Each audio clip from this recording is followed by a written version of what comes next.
Sahabat Shalom, Selamat Shalom. selamat pagi. Kembali lagi kita ibadah Sabat.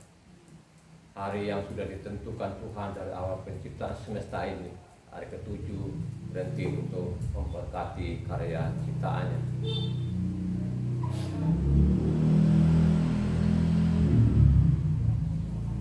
Pelajaran kita hari ini terambil dari Matikyah 3 ayat 1 sampai yang ke-17. Kali lagi pelajaran hari ini terambil dari Matikyah. Kalau di lembaga kita Indonesia itu Matius. Tidak tahu ini kenapa nama-nama ini diganti, apa alasannya. Itulah perbuatan-perbuatan manusia yang tidak bertanggung jawab. Matikyah 3 ayat 1 sampai 17. Satu orang membaca. Pada waktu itu tampillah Yohanan Pembaptis di padang gurun Yudea dan memberitakan, bertobatlah sebab kerajaan surga sudah dekat. Sesungguhnya dialah yang dimaksudkan Nabi Yesaya ketika ia berkata, ada suara orang yang berseru-seru di padang gurun, persiapkanlah jalan untuk Tuhan, luruskanlah jalan baginya. Yohanan memakai jubah bulu unta dan ikat pinggangnya kulit, dan makanannya belalang dan madu hutan. Maka datanglah kepadanya penduduk dari Yerusalem, dari seluruh Yudea dan dari seluruh daerah sekitar Yordan. Lalu sambil mengaku dosanya mereka dibaptis oleh Yohanan di sungai Yordan. Tetapi waktu ia melihat banyak orang Farisi dan orang Saduki datang untuk dibaptis, berkatalah ia kepada mereka, hei kamu keturunan ular beludak, siapakah yang mengatakan kepada kamu bahwa kamu dapat melarikan diri dari murka yang akan datang? Jadi hasilkanlah buah yang sesuai dengan pertobatan, dan janganlah mengira bahwa kamu dapat berkata dalam hatimu, Abraham adalah bapa kami, karena aku dapat berkata kepadamu, Tuhan dapat menjadikan anak-anak bagi Abraham dari batu-batu ini. Kapak sudah tersedia pada akar pohon, dan setiap pohon yang tidak menghasilkan buah yang baik pasti ditebang dan dibuang ke dalam api. Aku membaptis kamu dengan air sebagai tanda pertobatan, tapi ia yang datang kemudian daripadaku lebih berkuasa daripadaku, dan aku tidak layak melepaskan kasutnya. Ia akan membaptis kamu dengan Roh Kudus dan dengan api. Alat penampi sudah di tangannya. Ia akan membersihkan tempat pengirikannya dan mengumpulkan gandumnya ke dalam lumbung. Tetapi debu jerami itu akan dibakarnya dalam api yang tidak terpadamkan. Maka datanglah Yesua dari Galilea ke Yordan kepada Yohanan untuk dibaptis olehnya. Tetapi Yohanan mencegah dia, katanya, akulah yang perlu dibaptis olehmu dan kau yang datang kepadaku. Lalu Yesua menjawab, katanya kepadanya, biarlah hal itu terjadi karena demikianlah sepatutnya kita menggenapkan seluruh kehendak Elohim. Dan Yohanan pun menurutinya. Sesudah dibaptis, Yesua segera keluar dari air, dan pada waktu juga langit terbuka dan dia melihat Roh Elohim seperti burung merpati turun ke atasnya. Lalu terdengarlah suara dari sorga yang mengatakan, inilah anakku yang kekasihi, kepadanya lah aku berkenan. Demikianlah firman-Nya. Haleluya. Ini kan dicatat oleh nelayan-nelayan 2000 tahun yang lalu. Diajaklah bangsa Israel itu sadar akan kesalahannya. Jadi ini kan masalah kata baptis.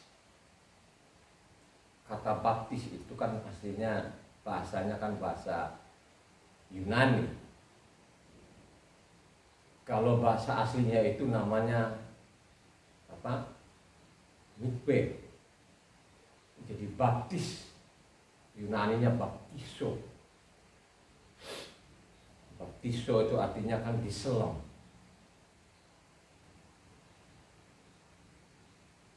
Dua ribu tahun yang lalu ini berbicara kepada siapa? Ini intinya loh saudara ya. Intinya. Dia datang di bumi ini mencari siapa? Ini yang dicatat. Kenapa saya ambil hari ini baptis kata baptis ini sudah diselewengkan sampai zaman kita ini juga diselewengkan. Jadi bayangkan saja, dari Misraim, tempat perbudakan, keluarkan ini bangsa Israel ini menuju tanah Kanaan. Dari Misraim sampai zaman namanya rasul-rasul ini, murid-muridnya Yesua ini namanya apa ya? Kesalahan demi kesalahan, kejahatan demi kejahatan terhadap Tuhan mereka. Makanya saya mengatakan tahun 2000 tahun yang lalu ketemu siapa? Dia berbicara kepada siapa pada waktu itu? Kalau orang membaca kitab suci, dia tidak bicara kepada orang asing. Dia bicara kepada anaknya, anak pilihannya, kekasihnya. Ya. Makanya kalau kita baca lengkap kitab suci ini, kekasihnya Tuhan ini lama-kelamaannya tidak mengenal lagi Tuhannya, tidak tahu lagi hukum Tuhannya, sehingga pada tahun 2000 tahun yang lalu dia datang untuk mengajak kekasihnya ini, bangsa pilihannya ini, untuk sadar akan dosanya, ya. Sadar akan dosanya. Tapi kalau kita baca lengkap namanya dari Matityah ini sampai Wahyu ini, sangat jelas. Akhirnya mereka tidak kenal Tuhannya lagi, ya. Tidak kenal lagi, malah mereka menghukum Tuhan mereka. Menghukum. Kenapa mereka menghukum? Karena mereka tidak mengenali. Ya. Makanya perlu sekali penonton di luar sana maupun jemaat ini mencatat khotbah hari ini. Ya. Apa sih arti daripada namanya baptis itu? Kalau engkau tidak tahu namanya baptis itu, ya susahlah saudara. Ini kan kelihatan sekali ada penyimpangannya. Saya yakin juga ini, selain namanya bangsa Israel menyimpang, termasuk juga bangsa-bangsa ini atau orang Kristen ini menyimpang. Ya. Jadi kalau saya mengatakan menyimpang ini, kata menyimpang ini, saya punya dasar. Ada dasarnya gitu kan. Jadi tidak sembarangan saya ngomong dari mimbar ini, saya mengatakan kalau bangsa asing juga termasuk namanya menyimpang. Makanya kalau yang saya telusurin ini lebih menyimpang mana namanya, ya sudah dua-duanya sama. Malah saya mengatakan bangsa asing atau orang Kristen ini lebih menyimpang dari yang ada yang tertulis di dalamnya. Ini tertulis di dalamnya loh saudara. Mari kita lihat nanti, kita telusuri ini, ya. Apakah benar orang asing juga ini menyimpang? Ya. Makanya perlu dicatat, jemaat maupun juga penonton di luar sana mencatat ini, ya. Mencatat, karena saya mengatakan saya sudah 23 tahun ini saya meneliti namanya isi kitab suci ini. Saya teliti, ya. Saya teliti setiap hari, berbulan-bulan, bertahun-tahun, berhari-hari, berjam-jam, ya. Jadi saya tahu namanya isi kitab suci ini, ya. Jadi datang kepada siapa? Kepada kekasihnya, bangsa pilihannya. Ya, kalau sudah sekian lama itu mereka menyimpang ini dari generasi ke generasi, ya, sampai dia datang turun di bumi ini menjadi anak manusia, ya. Jadi saya tidak akan kupas nanti siapa ini jadi manusia, ya. Jadi mungkin lain waktu nanti kita siapa ini yang jadi anak manusia ini. Ada data yang saya pegang, ya. Jadi ada benang merahnya, ya. Maka dia adalah Yahweh itu sendiri yang datang di bumi, tapi mereka tidak kenal. Saya punya data lengkap, ya. Kan dia mengatakan sendiri, ya, saya sudah ditulis oleh namanya Mose maupun nabi-nabi yang lain gitu. Tapi lain kali akan kita kupas ini. Hari ini kita fokus dulu namanya apa itu baptis, ya. Terus dia datang kepada siapa gitu. Dia datang, dia cari anak yang dia sudah pilih, bangsa pilihannya. Jadi Israel itu bangsa pilihannya, ya. Jadi ingat baik-baik ya, Israel itu bangsa pilihannya, ya. Jadi bukan Israel yang mengaku-ngaku bahwa saya ini bangsa pilihan, tapi Tuhan sendiri yang memilih bangsa Israel menjadi anaknya, ya. Jadi ingat yang dicatat dulu ini. Jadi dia datang pada waktu itu, carilah namanya bangsa Israel, bangsa pilihannya, ya, yang sudah namanya tersesat, ya. Jadi kalau kita baca namanya Ulangan 7 ayat 6, Ulangan 7 ayat 6, ya. Dia datang di bumi mencari ini anaknya bangsa pilihannya. Baca. Sebab engkaulah umat yang kudus bagi Yahweh Tuhanmu, engkaulah yang dipilih oleh Yahweh Tuhanmu dari segala bangsa di atas muka bumi untuk menjadi umat kesayangan. Jadi dia dipilih seluruh dunia ini di kolong langit menjadi bangsa pilihannya. Sebenarnya ini kutipan dari namanya Keluaran 19 ayat 5. Ini sebenarnya, tapi saya lebih suka namanya Ulangan 7 ayat 6 ini. Ya, ini sebenarnya kutipan dari namanya Keluaran 19 ayat 5. Coba baca Keluaran 19 ayat 5. Jadi sekarang jika kamu sungguh-sungguh mendengarkan firman-Ku dan berpegang pada perjanjian-Ku, maka kamu akan menjadi harta kesayangan-Ku sendiri dari antara segala bangsa, sebab Akulah yang mempunyai seluruh bumi. Coba, makanya kalau kita ini menjadi bangsa pilihan atau dipilih kita ini, ada syaratnya, ya, ada syaratnya, harus ikuti namanya perintahnya, ya. Bukan sebaliknya untuk menolak. Itu kalau menolak namanya Tauratnya, itu bukan bangsa pilihannya, bukan anaknya juga, ya. Jadi bukan anaknya. Coba bayangkan saja ini. Ya, Tuhan ini memilih bangsa Israel. Sampai ada juga bangsa yang lain. Sebenarnya ini satu keturunan. Mereka bilang antara Israel itu dengan kita sama aja, nggak ada bedanya. Ya. Pada waktu mereka keluarkan kata-kata itu, ini Tuhan marah sekali loh saudara.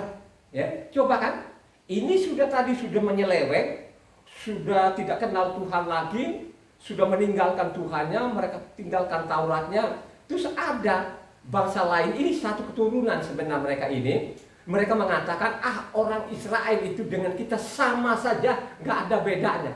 Pada waktu mereka mengatakan bahwa Israel dengan kita itu sama saja, itu Tuhan loh marah loh sudah, marah sekali. Coba satu orang baca Yeskiel 25 ayatnya 8-11, ya.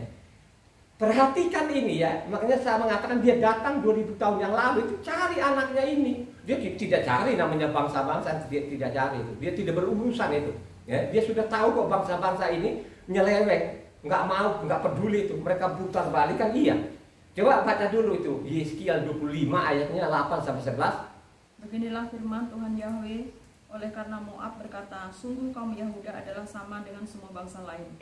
Oleh sebab itu sungguh aku akan membiarkan dataran tinggi Moab terbuka dengan runtuh-runtuhnya kota-kota. Ya, kota-kotanya tanpa terkecuali, yaitu kepermaian negeri itu, Bet Yesimot, Baal Meon, dan Kiryataim.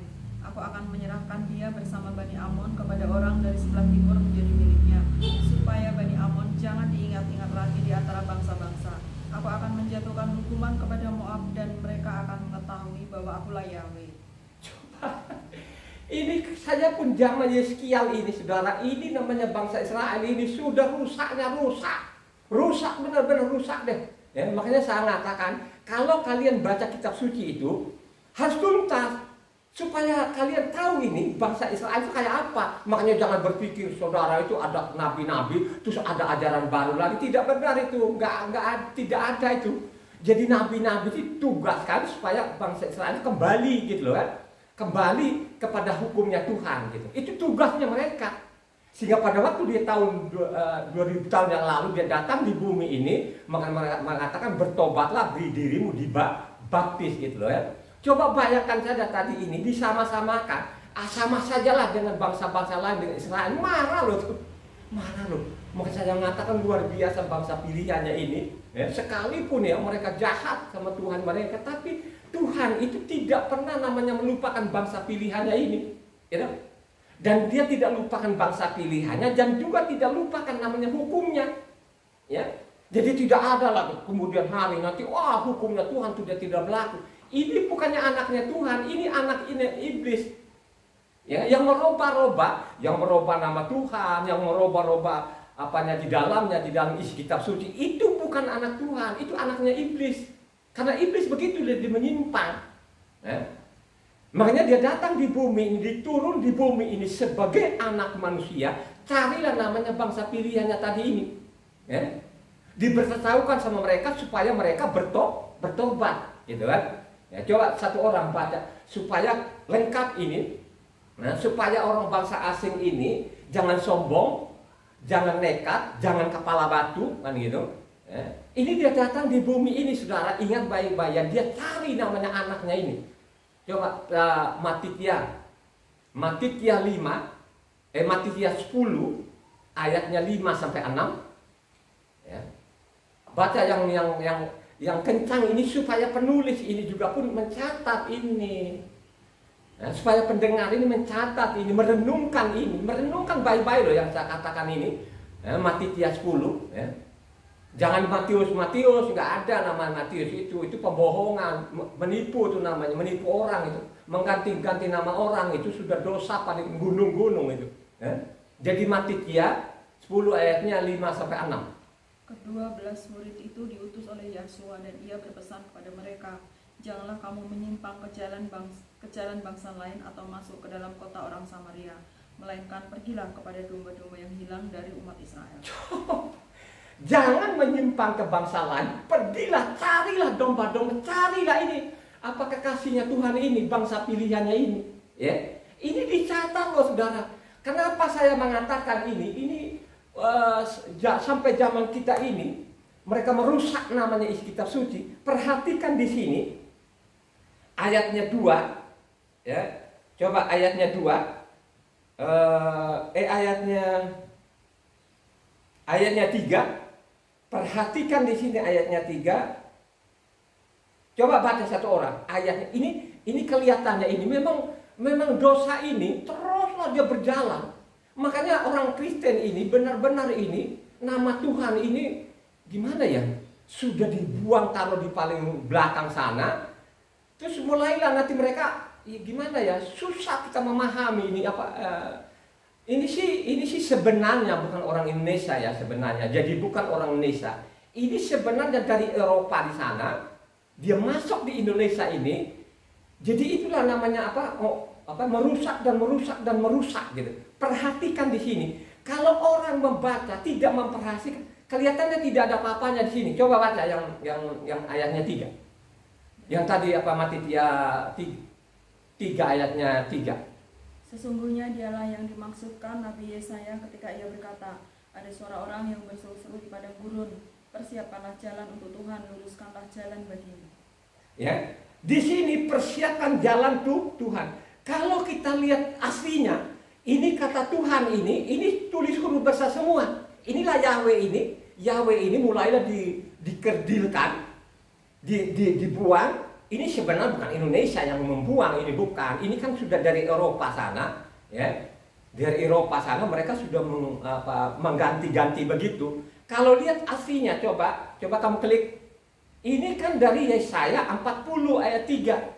Coba ya, ini tadi yang kita baca tadi ini ayatnya 3 ini kan kutipan dari namanya Yesaya 40, ya. Yesaya 43 baca. Ada suara yang berseru-seru, persiapkanlah di padang gurun jalan untuk Yahweh. Nah, di sini Tuhan huruf besar semua. Ya kan? Ini ditulis suruh Tuhan huruf besar semua.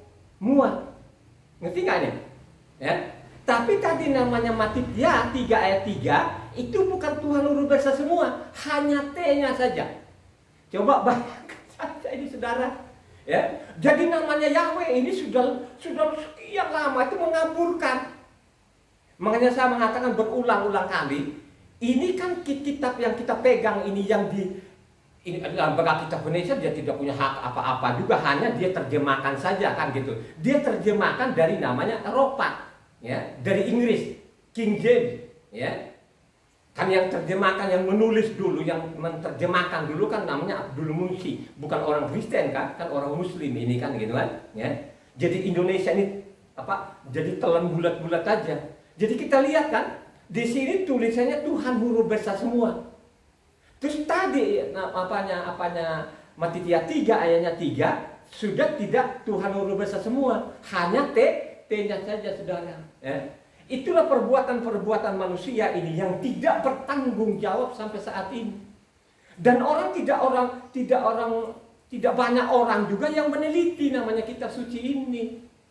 Ya kan? Coba kan? Bagaimana lu mau melihat saja pun buku setebal itu sudah malas. Jadi kita tidak tahu. Jadi orang-orang sekarang itu hanya ikut-ikutan saja. Mereka juga tidak tahu apa sih namanya baptis itu. Ya kan? Tidak tahu. Coba kan? Mari kita selidiki. Karena di dunia sekarang zaman kita ini terbolak-balik. Makanya baptisan sekarang ini ada orang besar yang dibaptis, ada orang anak kecil namanya dipercik. Jadi ada namanya baptis selam dan ada namanya baptis percik. Ya, coba deh.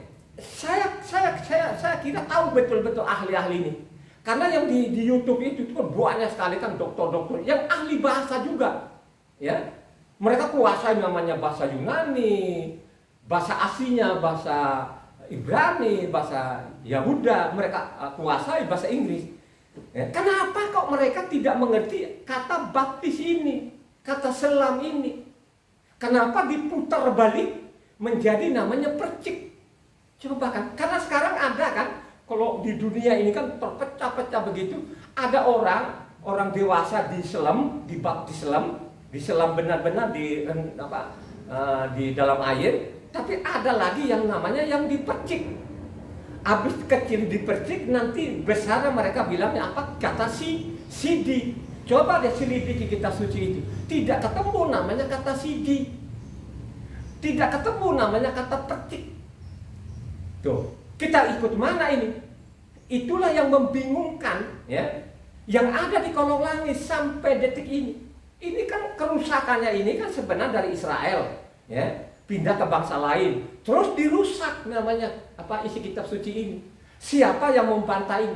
Yang saya katakan tadi, siapa yang membantai? Coba kan, dari kata Yahweh diganti namanya Tuhan huruf besar semua, kadang-kadang dia Allah huruf besar semua. Coba, terus namanya Tuhan kecil saja, Tuhannya saja, T-nya saja yang besar, yang lain huruf kecil. Coba. Makanya saya mengatakan dulu, ini yang kita baca ini tidak teliti dan baik ya. Itu surga lu gak akan ketemu. Bukan saya lalu saudara ya. Isi kitab sucinya begitu. Ya. Mereka tidak paham tadi bertobatlah. Ya. Kalau mereka bilang bertobat, pasti ada kesalahan. Siapa yang dia katakan itu? Ya. Dia katakan kepada Israel yang sudah bersalah, ya. Sudah salah, sudah membelot dari generasi ke generasi saudara, ya. Sangat jelas saudara. Jadi bangsa Israel ini dari generasi ke generasi sampai detik ini coba pembangkangan demi pembangkangan. Nah, terus bagaimana nama orang Kristen ini? Apakah orang Kristen tidak membangkang, lebih membangkang lagi? Nanti kita lihat, ya. Saya mencatat ini, makanya saya mengatakan kalau ada orang yang mau komentari, komentar saja kan, karena ada di bawah di komentar saja. Kita jawab nanti dengan komentar juga, pakai pasal dengan ayat. Makanya sama, kalau kau komentar jangan pakai katanya. Kalau komentar itu berkomentar itu pakai pasal dan ayat. Nah, itu baru luar biasa, ya. Jadi katanya tadi bertobatlah gitu, berarti orang Israel ini bersalah kepada Tuhannya. Kalau orang membaca kitab suci seperti saya ini yang berulang-ulang, yang sudah ratusan kali dari Kejadian sampai Wahyu, saya tahu, saya mencatat namanya dosa-dosa Israel ini sampai saat ini. Saya mencatat saudara, ada pasal, ada ayatnya. Terus bagaimanakah dari namanya Misraim itu, dari Misraim itu waktu keluar dari Misraim itu menuju tanah Kanaan itu, apakah namanya Israel itu dosanya makin mengecil? Oh tidak, dosanya makin menggunung-gunung. Ya, jadi dosanya makin menggunung-gunung loh saudara ya. Makin tidak karu-karuan. Ya. Ini yang saya pelajari bukan namanya karangan orang. Ini yang saya pelajari ini dari Kejadian sampai Wahyu. Coba kan, Makanya saya mengatakan dari namanya Matitia sendiri pun sampai banyak juga ayat-ayat siluman. Ya, gak jelas. Mari kita lihat nanti, kita saksikan nanti, ya. Apa yang diperintahkan oleh Tuhan. Nah, tadi dia bilang bertobatlah, ya.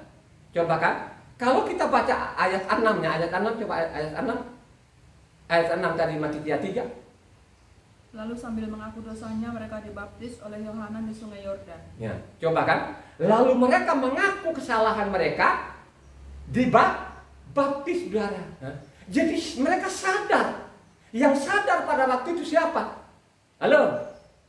Kalau orang membaca kitab suci, yang sadar pada waktu itu pentolan-pentolan atau bukan? Bukan. Ya. Kenapa saya bilang bukan? Kalau ayat 7-nya. Tetapi waktu ia melihat banyak orang Farisi dan orang Saduki datang untuk dibaptis, berkatalah ia kepada mereka, "Hai kamu keturunan ular beludak, siapakah yang mengatakan kepada kamu bahwa kamu dapat melarikan diri dari murka yang akan datang?" Coba. Hai kamu keturunan ular beludak. Ini yang dia mengatakan keturunan beludak ini anak, jadi bukan orang asing ya. Jadi pada waktu zaman rasul-rasul ini tidak ada orang asing. Ya, tidak ada. Karena memang Tuhan datang di bumi ini mencari namanya orang Israel ini, ya. Kalaupun nanti orang asing diselamatkan enggak? Kalau engkau benar-benar mencintai namanya hukumnya Tuhan, pas kau diselamatkan. Tapi kalau kau ngomong itu hukumnya Tuhan atau Taurat sudah tidak berlaku, tinggal lu tunggu namanya hukumannya itu. Ya, bukan saya loh ya. Bukan saya. Makanya perlu sekali saudara itu baca kitab suci yang tuntas supaya tidak dibodohi. Coba saudara. Ya. Coba supaya tidak dibodoh, tidak dibohongi. Jadi mereka mengaku dosa mereka diberi namanya dibaptis. Ya. Coba, kalau dulu pentolan-pentolan itu dibaptis nggak? Halo, imam-imamnya, ahli-ahlinya ini mau dibaptis nggak? Tidak mau dibaptis, saudara. Karena dicatat di sana namanya Lukas 7 ayat 30, coba baca. Ya. Lukas 7 ayat 30. Mereka tidak mau dibaptis loh saudara. Ini yang namanya yang dari generasi ke generasi, pemimpinnya ini dari generasi tetap saja membangkang pada waktu Tuhan Yahweh itu datang di bumi ini tetap membangkang. Baca ayat 30-nya. Tetapi orang-orang Farisi dan ahli-ahli Taurat menolak maksud Tuhan terhadap diri mereka karena mereka tidak mau dibaptis oleh Yohanan. Inilah imam-imam ini saudara. Jadi namanya imam-imam, ahli-ahlinya mereka tidak mau loh saudara. Tidak mau dibaptis. Coba kan? Ya. Apakah Taurat itu diadakan ada namanya pentahiran? Hah? Makanya kalau kau baca namanya Bilangan 19 di sana, itu kan ada namanya pentahiran. Jadi kalau orang tahir, ya, orang melanggar dosa, ya, makanya sore itu harus mereka mandi saudara. Di sana ada namanya air pentahiran. Kalau kau baca namanya Bilangan 19, ya. Jadi inilah yang dari generasi ke generasi mereka tidak pedulikan lagi, tidak mengenal Tuhannya lagi, mereka memutarbalikkan. Mereka memutarbalikkan namanya kebenaran. Makanya saya mengatakan, ini orang asing juga zaman kita ini lebih menggila nggak? Lebih menggila. Kenapa saya bilang lebih menggila? Karena tadi namanya baptisan tadi ini yang selam. Karena Yesua sendiri pun juga dibaptis, ya. Kenapa dia baptis? Karena memang dia adalah mereka melihat adalah manusia yang lahir dari bapaknya Yosef dan ibunya Miriam, saudara. Ya. Dia lakukan itu untuk apa? Ya. Dia berikan teladan kepada namanya orang Israel, saudara.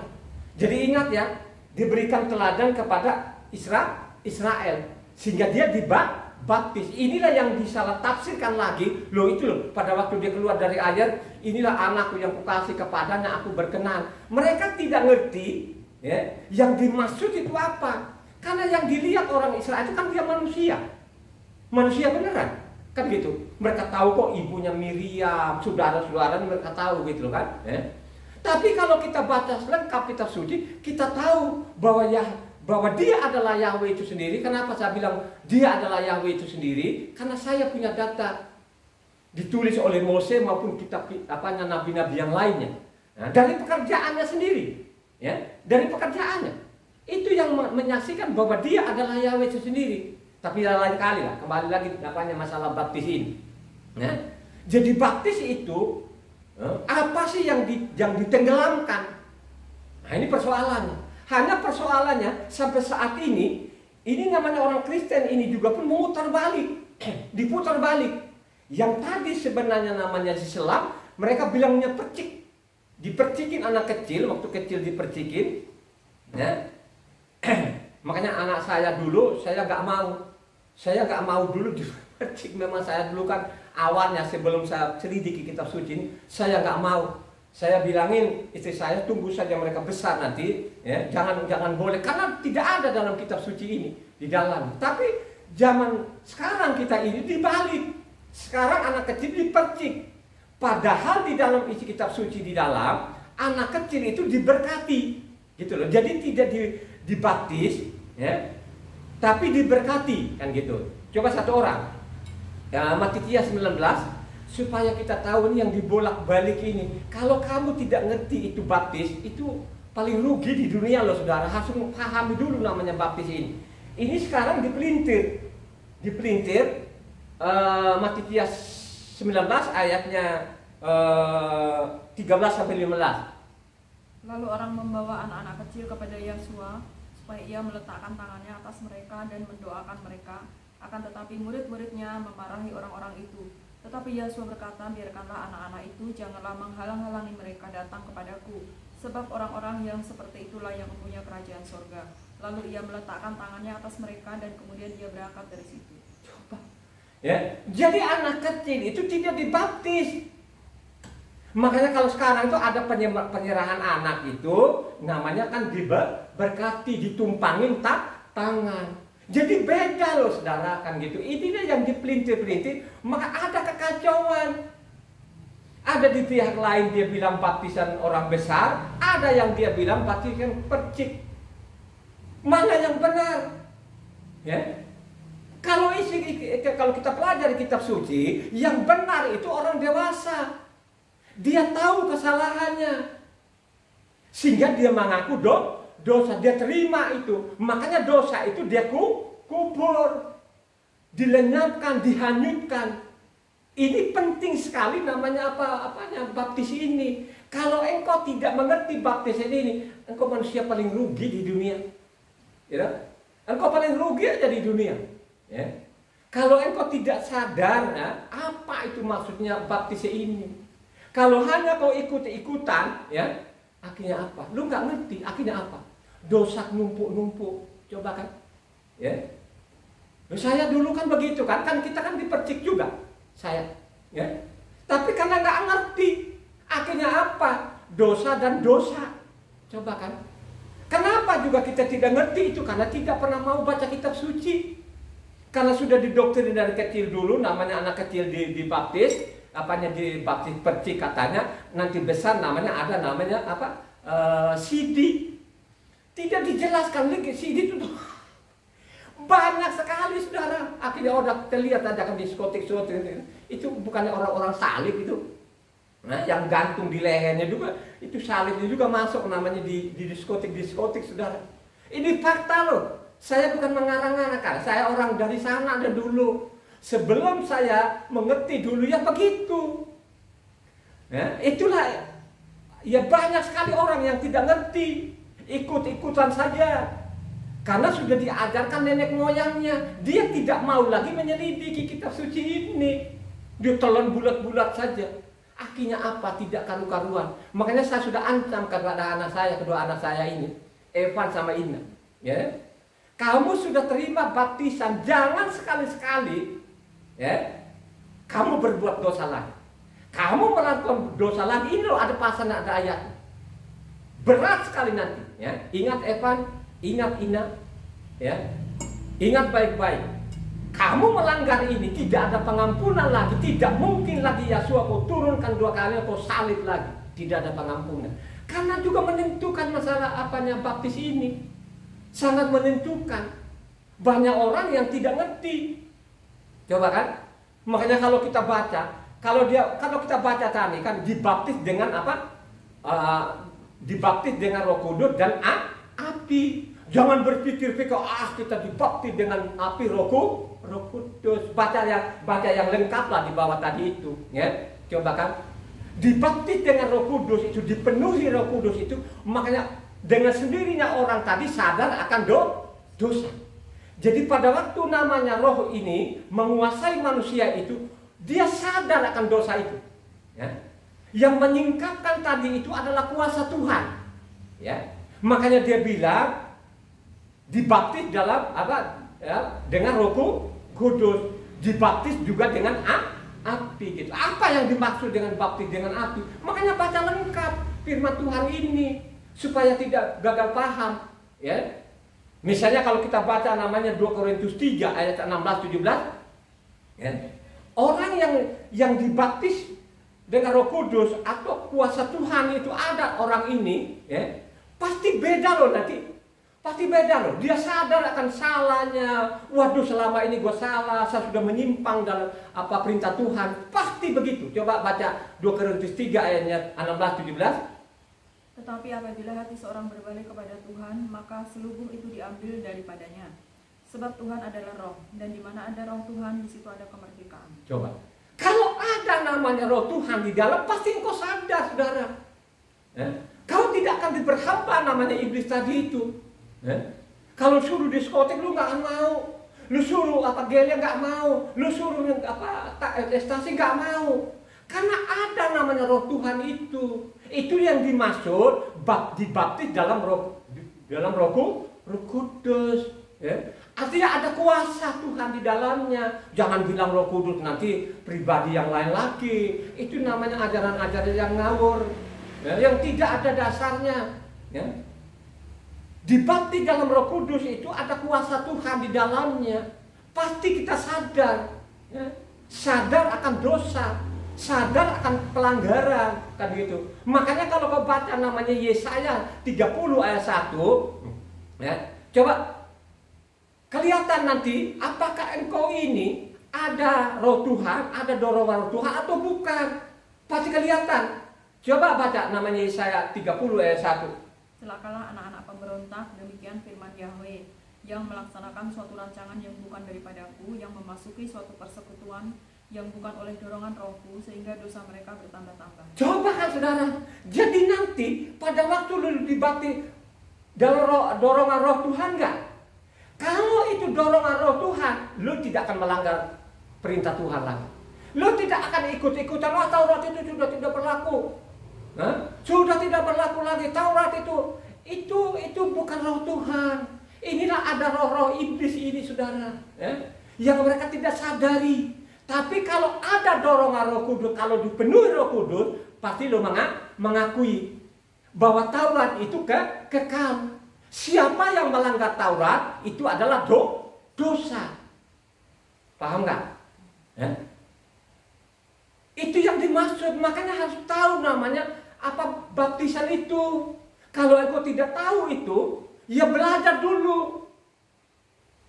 Ya? Kalau engkau tidak sadar itu, saudara, ini berbahaya. Ya? Makanya saya mengatakan tadi, waktu dia datang di bumi ini nyari siapa? Dia tidak nyari orang asing ini, tidak. Orang asing kok dia sudah tahu kok. Akhirnya nanti sampai akhir zaman orang asing itu sudah ada pasal dan ada ayatnya. Mau dipakai apapun nih orang asing ini tetap namanya kepala batu. Orang asing itu mau dipakai pasal dan ayat tetap saja kepala batu. Ya, karena sudah ada pasalnya, ada ayatnya yang saya catat di dalamnya, ya. Coba kan, memasuki persekutuanku, ya. Ketahuan nanti ini ada dorongan roh Tuhan atau bukan, kan gitu. Kalau saya terima dulu waktu baptisan dulu awalnya kan sebelum kitab suci kan dipercik, ya. Sesudah berjalanlah waktu tahun 2000 itulah Tuhan menyingkapkan. Melalui namanya saya baca kitab suci, baru saya sadar bahwa selama itu yang saya lakukan tidak berkenan kepada Tuhan. Jadi ada dorongan roh Tuhan itu untuk saya baca namanya kitab suci ini dari Kejadian sampai Wahyu berulang-ulang kali, Ya. Coba, itu ada dorongan roh Tuhan sehingga saya pengen sekali tahu isi kitab sucinya. Ya. Jadi tahu isinya bukan buka-buka begini saja. Saya baca berurutan sampai ratusan kali, sampai 160, sampai 186 kali. Karena itu dorongan tadi, dorongan roh Tuhan, kuasa Tuhan. Sehingga saya tahu isi kitab sucinya. Ya, bukan katanya, bukan saya ujuk-ujuk di depan mimbar ini. Tidak. Saya pelajari, saya teliti, gitu kan? Di mana kesalahannya? Jadi kelihatan sekali-sekali apakah saya bilang tadi ini dokter-dokter mereka tahu nggak kata baptis itu? Tahu. Karena nenek moyangnya mengajarkan mereka ini perbuatan-perbuatan menyimpang ini tetap mereka piara sampai saat ini. Ya, contoh kan yang saya bilang setiap minggu yang kita lakukan seperti contoh namanya sabat. Apakah ini ahli-ahli tidak baca itu? Kalau ibadahnya itu perintah Tuhan yang ditukik dalam batu ada sabat, kan tahu betul. Tapi mereka pura-pura tidak tahu, itu namanya fasik. Biar lebih jelas lah. Ini fasik namanya, pemberontakan. Makanya mereka mengatakan bertobatlah, beri dirimu dibaptis. Mereka ada yang sadar ini bukan ahli-ahli. Kalau ahli-ahli penuh penipuan. Mereka dari generasi mereka sudah jadi penipu. Mari kita telusuri kitab suci ini, ya, supaya kita tidak gagal paham, ya. Coba, ya.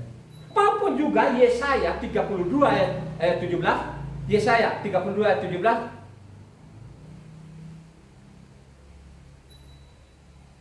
Di mana ada kebenaran, di situ akan tumbuh damai sejahtera.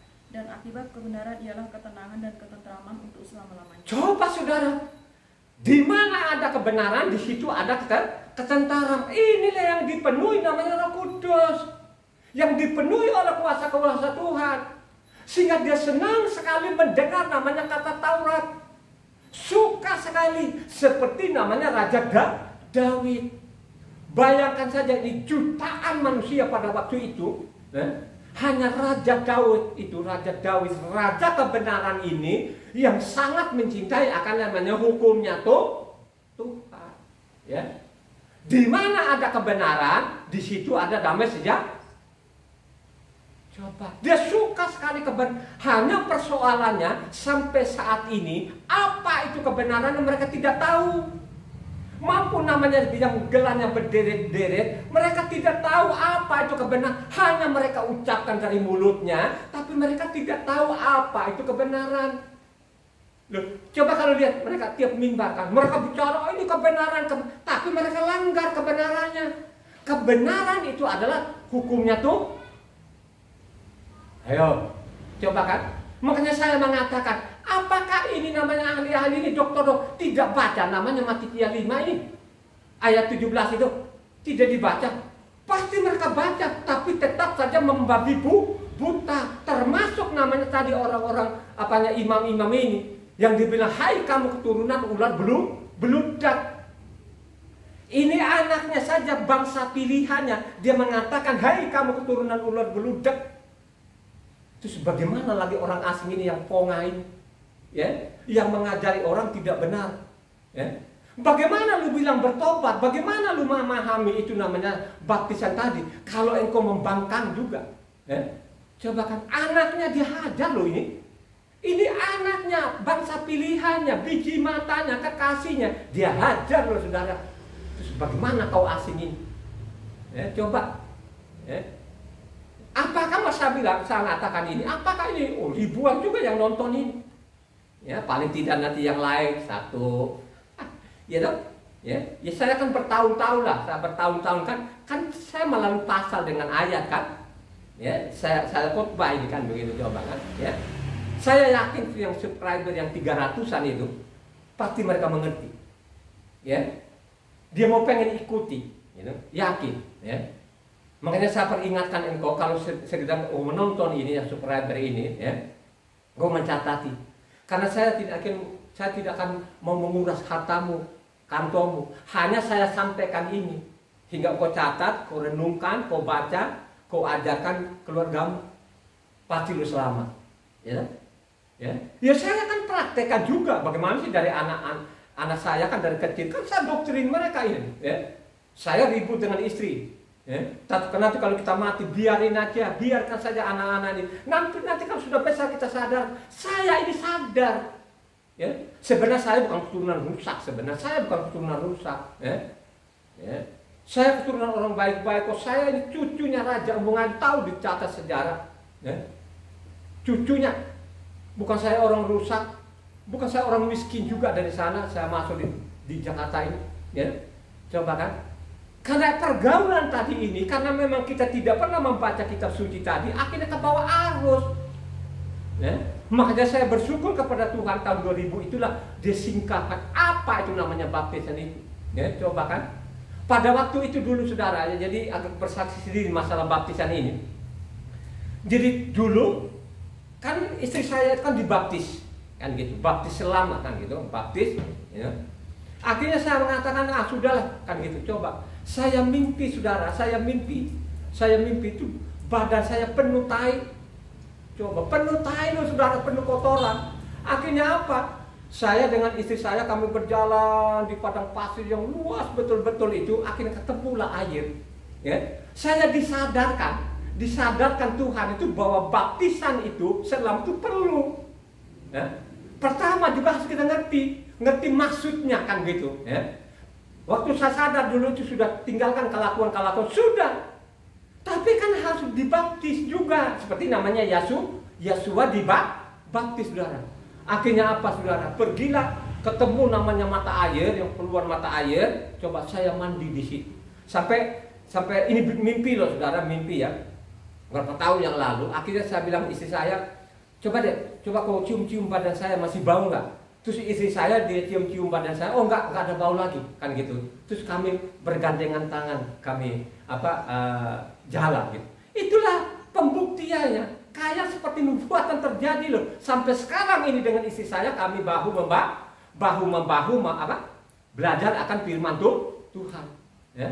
Istri, anak maupun saya, kita bahu membahu belajar kitab suci setiap hari. Kan gitu. Ya. Jadi saya ini sebagai imam dalam rumah tangga. Bukan imam rumah tangga ini nggak pernah nyenggol kitab suci. Saya sebagai imam itu harus kuasai namanya isi kitab suci. Harus itu mutlak namanya. Sehingga tahu nanti apa maksudnya baptisan itu. Dan ingat baik-baik ya, menafsirkan itu kalau bukan dari dorongan roh, kelihatan nanti waktu menafsirkan ini kitab suci ini. Makanya dicatat di sana 2 Kepa 1 ayatnya 20-21. Ya. Jadi siapa yang menafsirkan ini kelihatan nanti. Makanya buku gerejamu itu bertentangan nggak isi kitab sucinya. Kalau tidak bertentangan dengan itu bukan Roh Kudus, itu Roh Kudus namanya. Baca 2 Kepa 1 ayatnya 20-21.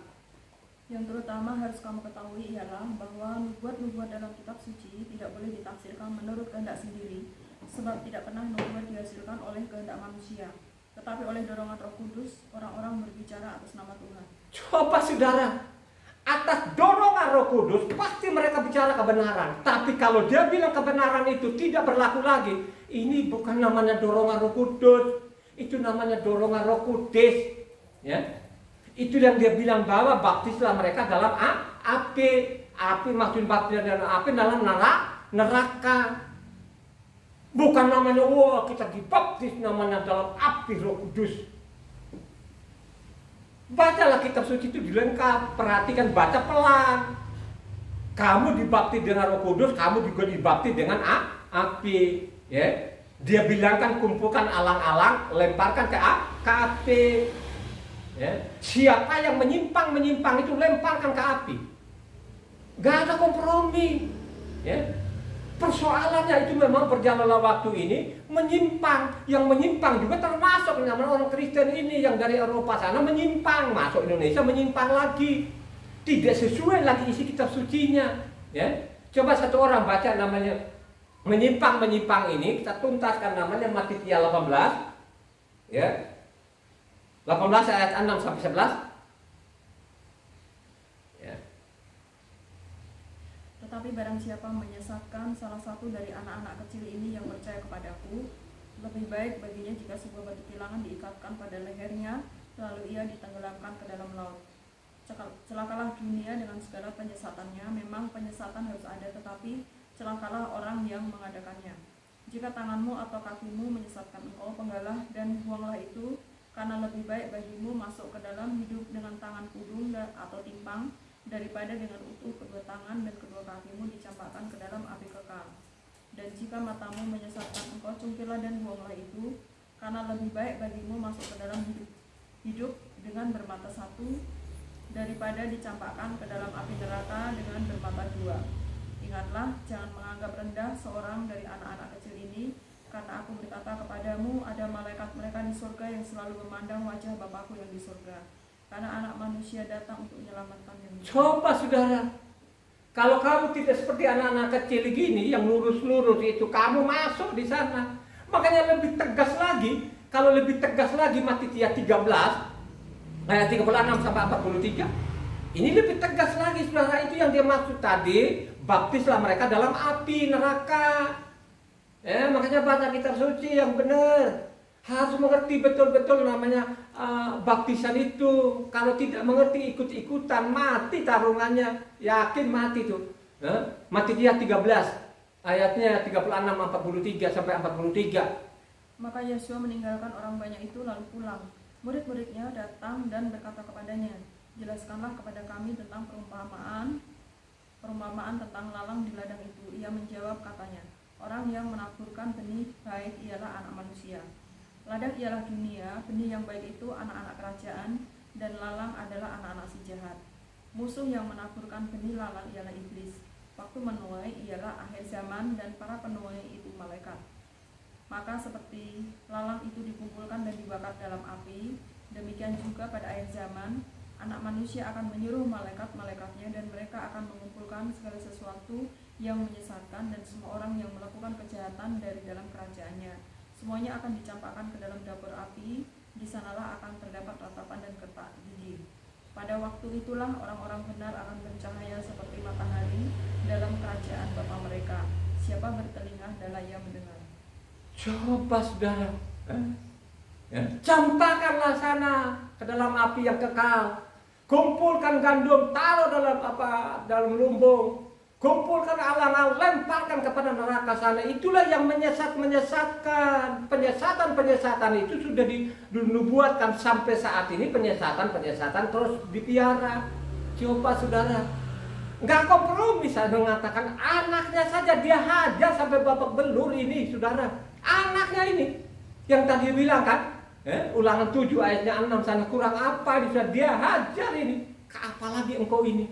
Coba kan, lu menyesatkan orang, lu putar balikan di dalamnya, lemparkan, sampai akhir zaman nanti katanya, kumpulkan tuh gandum, kumpulkan, itu kan namanya tumpang tindih. Kalau kita lihat di situ kan, siapa sih bos yang malam-malam yang taburkan lagi benih ilalang ini? Udah biarkan saja sama-sama tuh tumbuh, biarkan saja sama-sama tumbuh. Ya, dia ikutin ajaran-ajaran nenek moyang, ajaran-ajaran manusia, biarkan saja. Tapi kamu jangan ikuti saja apa yang tertulis di dalamnya. Itu perintah Tuhan. Makanya akhir zaman nanti katanya kumpulkan alangan, lemparkan namanya ke dalam api neraka itu. Bukan saya loh. Itu kalau saya baca tadi ini yang Matitia 13, takut. Padahal saya ini bukan orang penakut. Gitu, saya ini aslinya bukan penakut, coba kan, selama lu manusia saya nggak pernah takut aja dari dulu, sampai saya bicara pun ini buat tua begini saya nggak pernah takut sama siapapun. Tapi kalau tidak hadapan Tuhan, saudara, saya ngeper namanya saudara, nggak berani, nggak berani sekarang sabokoak dua dimimpa lagi terus kembali lagi ke diskotik, terus sana gele, sapu gitu, nggak berani saudara, nggak berani saja. Saya nggak berani. Coba kan, pelacuran, nggak berani saudara. Takut, takut mati. Coba. Itulah yang terjadi sampai saat ini. Karena mereka tidak tahu loh saudara.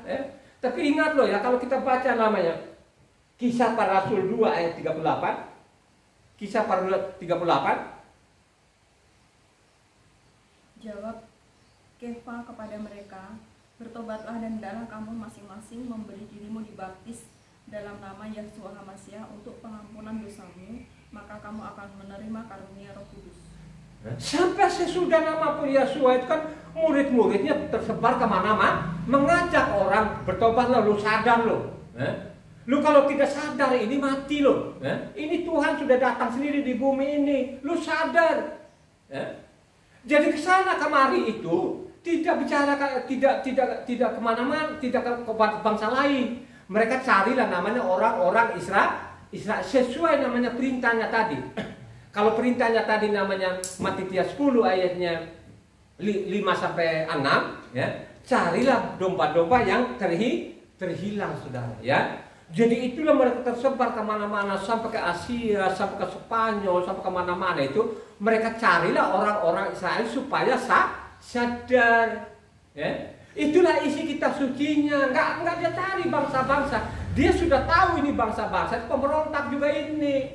Lebih kepala batu lagi karena sudah ada pasal dan ada ayatnya. Ya, kalau kita baca namanya Mazmur 147 ayat 20 di sana, bangsa-bangsa itu tidak mengenal hukum Tuhan. Maupun juga Yesaya 30 ayat 28, mereka bangsa-bangsa sudah dikekang mulutnya supaya tetap namanya sesat. Udah ada itu, dia nggak akan berubah itu. Itulah yang terjadi sampai saat ini. Ya. Makanya saya bilang ini orang asing, orang Kristen ini yang dokter-dokter itu baca nggak kitab suci ini? Saya mengatakan baca nggak itu namanya Matius 5 ayat 17. Ya. Mereka tetap pongah, mereka sombong, menggiring orang masuk namanya jurang. Ya, coba kan? Bukan saya loh, saudara, tadi kan sudah dibaca. Ini yang menyesat-nyesatkan ini, yang memutar-mutar balikan ini, kumpulkan, lemparkan ke neraka. Bukan saya loh, itu isi kitab sucinya begitu. Ya. Hanya persoalannya berjalanlah waktu ini, sesudah namanya Yahshua kembali ke surga di atas, ke tempat aslinya, ini makin merajalela, makin menjadi-jadi sampai saat ini. Nah, tulisan-tulisan Rasul Saul ini banyak orang yang memutar balikan. Makanya saya mengatakan suratnya Rasul Saul itu yang ada sampai zaman kita ini tidak murni lagi. Kenapa saya mengatakan tidak murni lagi? Karena ada yang bertolak belakang satu sama lain. Ya, karena khotbah yang saya lalu kan sudah ada catatannya. Ini loh pasal ini ayat ini dengan pasal ini, ayat ini bertolak belakang. Siapa penulisnya ini? Ya? Apalagi sekarang ini orang asing atau khususnya Kristen salah tafsir lagi. Contoh namanya Roma 6 ya, ayat 3-6. Perhatikan ini masalah kata baptis ini loh kadang-kadang sekarang ini orang Kristen ini salah nangkap. Baca namanya Roma 6 ayat 3-6. Atau tidak tahukah kamu bahwa kita semua telah dibaptis dalam HaMasyiah, telah dibaptis dalam kematiannya? Dengan demikian kita telah dikuburkan bersama-sama dengan Dia oleh baptisan dalam kematian, supaya sama seperti HaMasyiah telah dibangkitkan dari antara orang mati oleh kemuliaan Bapa, demikian juga kita akan hidup dalam hidup yang baru. Sebab jika kita telah menjadi satu dengan apa yang sama dengan kematiannya, kita juga akan menjadi satu dengan apa yang sama dengan kebangkitannya.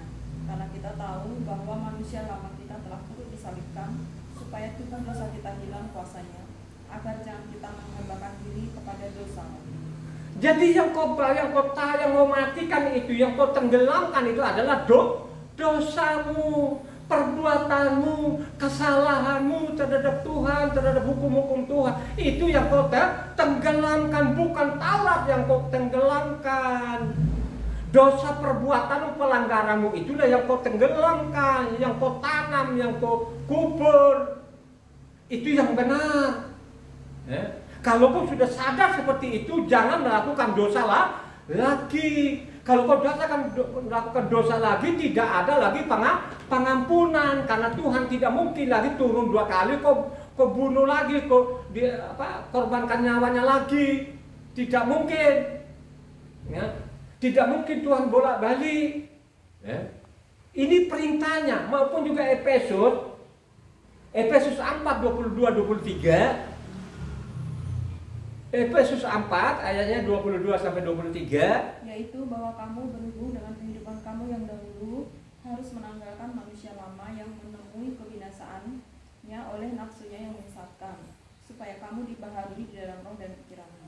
Coba nafsumu itu, pembangkanganmu itu yang ditenggelamkan gitu. Itu yang dibersihkan, itu harus dihanyutkan. Kelakuan-kelakuan lamamu yang tidak beres. Halo? Itu maksudnya namanya baptisan ini. Harus tahu itu apa artinya baptis itu. Kalau engkau tidak tahu, ini orang paling apes di dunia. Harus kau mengerti itu. Itu intinya juga. Hanya kau ikutan nanti kalau anakmu, waduh kata pendetanya, karena memang kita ini dari dulu udah deh anaknya nanti dipeti-peti, terus habis besar nanti disidik. Mana pasalnya, mana ayatnya? Kalau ditanya mereka nganga-nganga, katanya. Ini ada apa ini? Coba kan ditanya. Kan banyak sekali kan di YouTube sekarang orang-orang kritis juga loh sekarang ini nanya.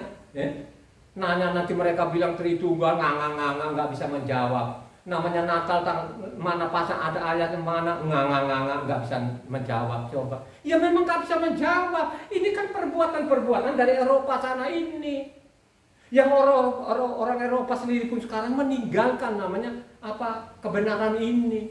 Ya, tidak ada lagi. Kalau ada pun namanya Eropa ini kan orang nenek-nenek yang sudah mati, mau mati itu, yang nggak ngerti apa-apa sebenarnya, hanya dia datang karena kebiasaan orang-orang sekarang Kristen kan gitu. Sekalipun dosa, nan malam besok karena minggu katanya sudah dihapus dosanya, tidak dihapus dosamu. Ya, dosamu sekali dihapus dengan pengorbanannya di kayu salib. Kau tidak sadar diri di situ, kau tidak ada pengampunan lagi. Bukan saya loh, ada firman, ada firman ya, tidak ada lagi pengampunan. Kau selewengkan lagi, kau bandel lagi, kau tolak lagi hukumnya Tuhan. Kau roba lagi Tuhan, hukumnya Tuhan, nama orang kau roba, nama Tuhan kau roba, itu tidak ada pengampunan itu. Tunggu aja nanti kau mati konyol itu. Bukan saya loh. Tadi kan sudah ngomong, yang menyesatkan ini kumpulkan, lemparkan ke neraka. Gak ada kompromi. Tuhan tidak kompromi. Lo anaknya saja pun dia kompromi, kok bagaimana namanya budaknya ini? Anaknya saja dia nggak kompromi kok. Coba. Makanya saya mengatakan, sampai saat ini pun itu belum ngomong antara bapak dengan anak ini belum ngomong. Kenapa saya bilang belum ngomong? Karena bait suci belum dibangun. Makanya ini kesempatan lu orang asing sadar diri, jangan kepala batu, jangan ikut-ikutan doktermu itu yang ngawur-ngawur itu, ya. Jangan kau ikut saja, ya. Mendingkan sekarang deh, lu seperti sekarang ini di luar sana lah, tinggal lu nongkrong aja di rumah dengan anak istrimu kan, gitu kan, tinggal kau dengar melalui YouTube itu, kau catat selamat. Ada nggak firman Tuhan seperti itu? Ada nggak? Ya, coba kan.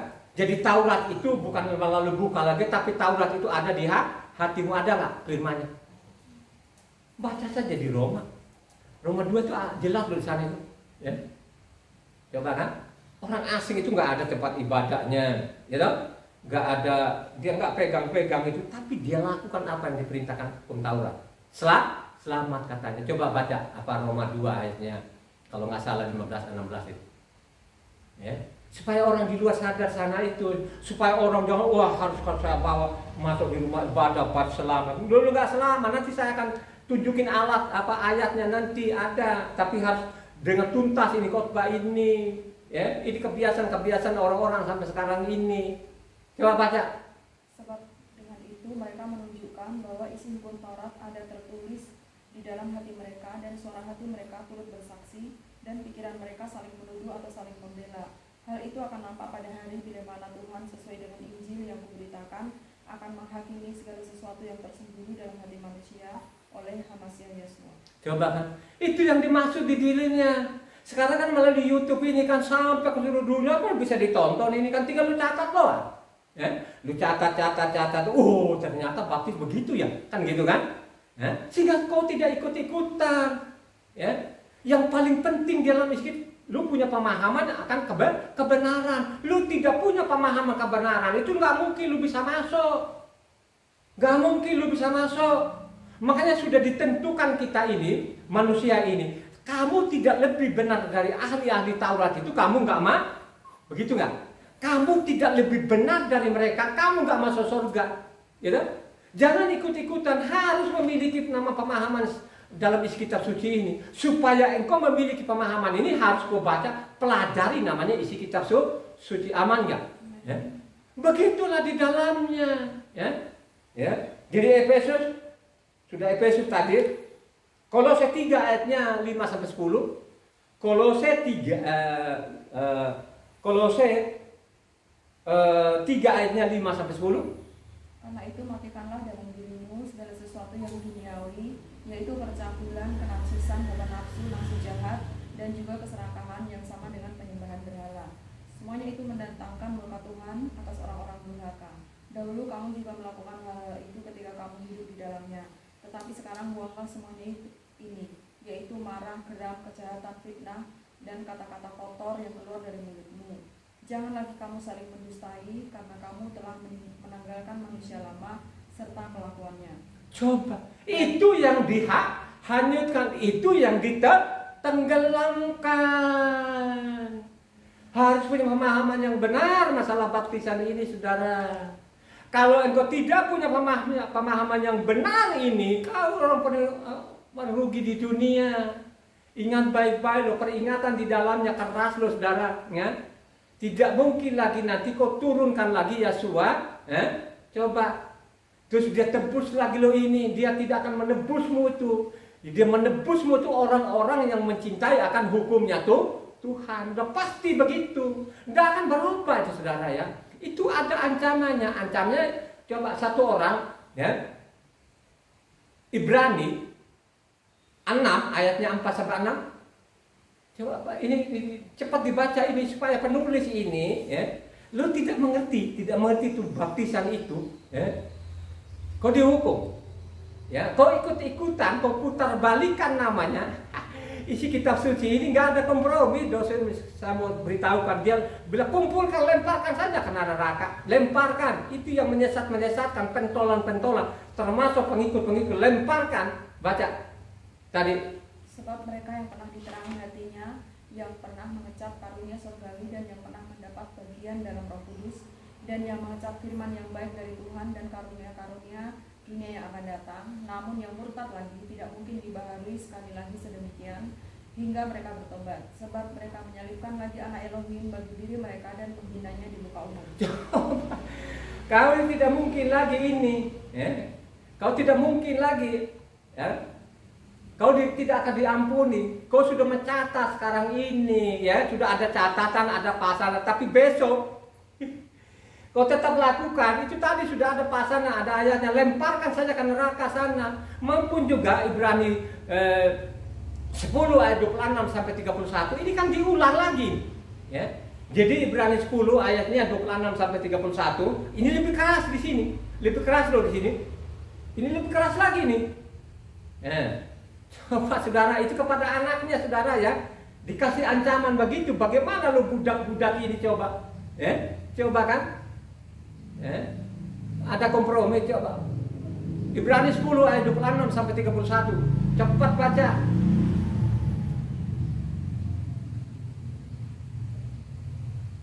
Halo.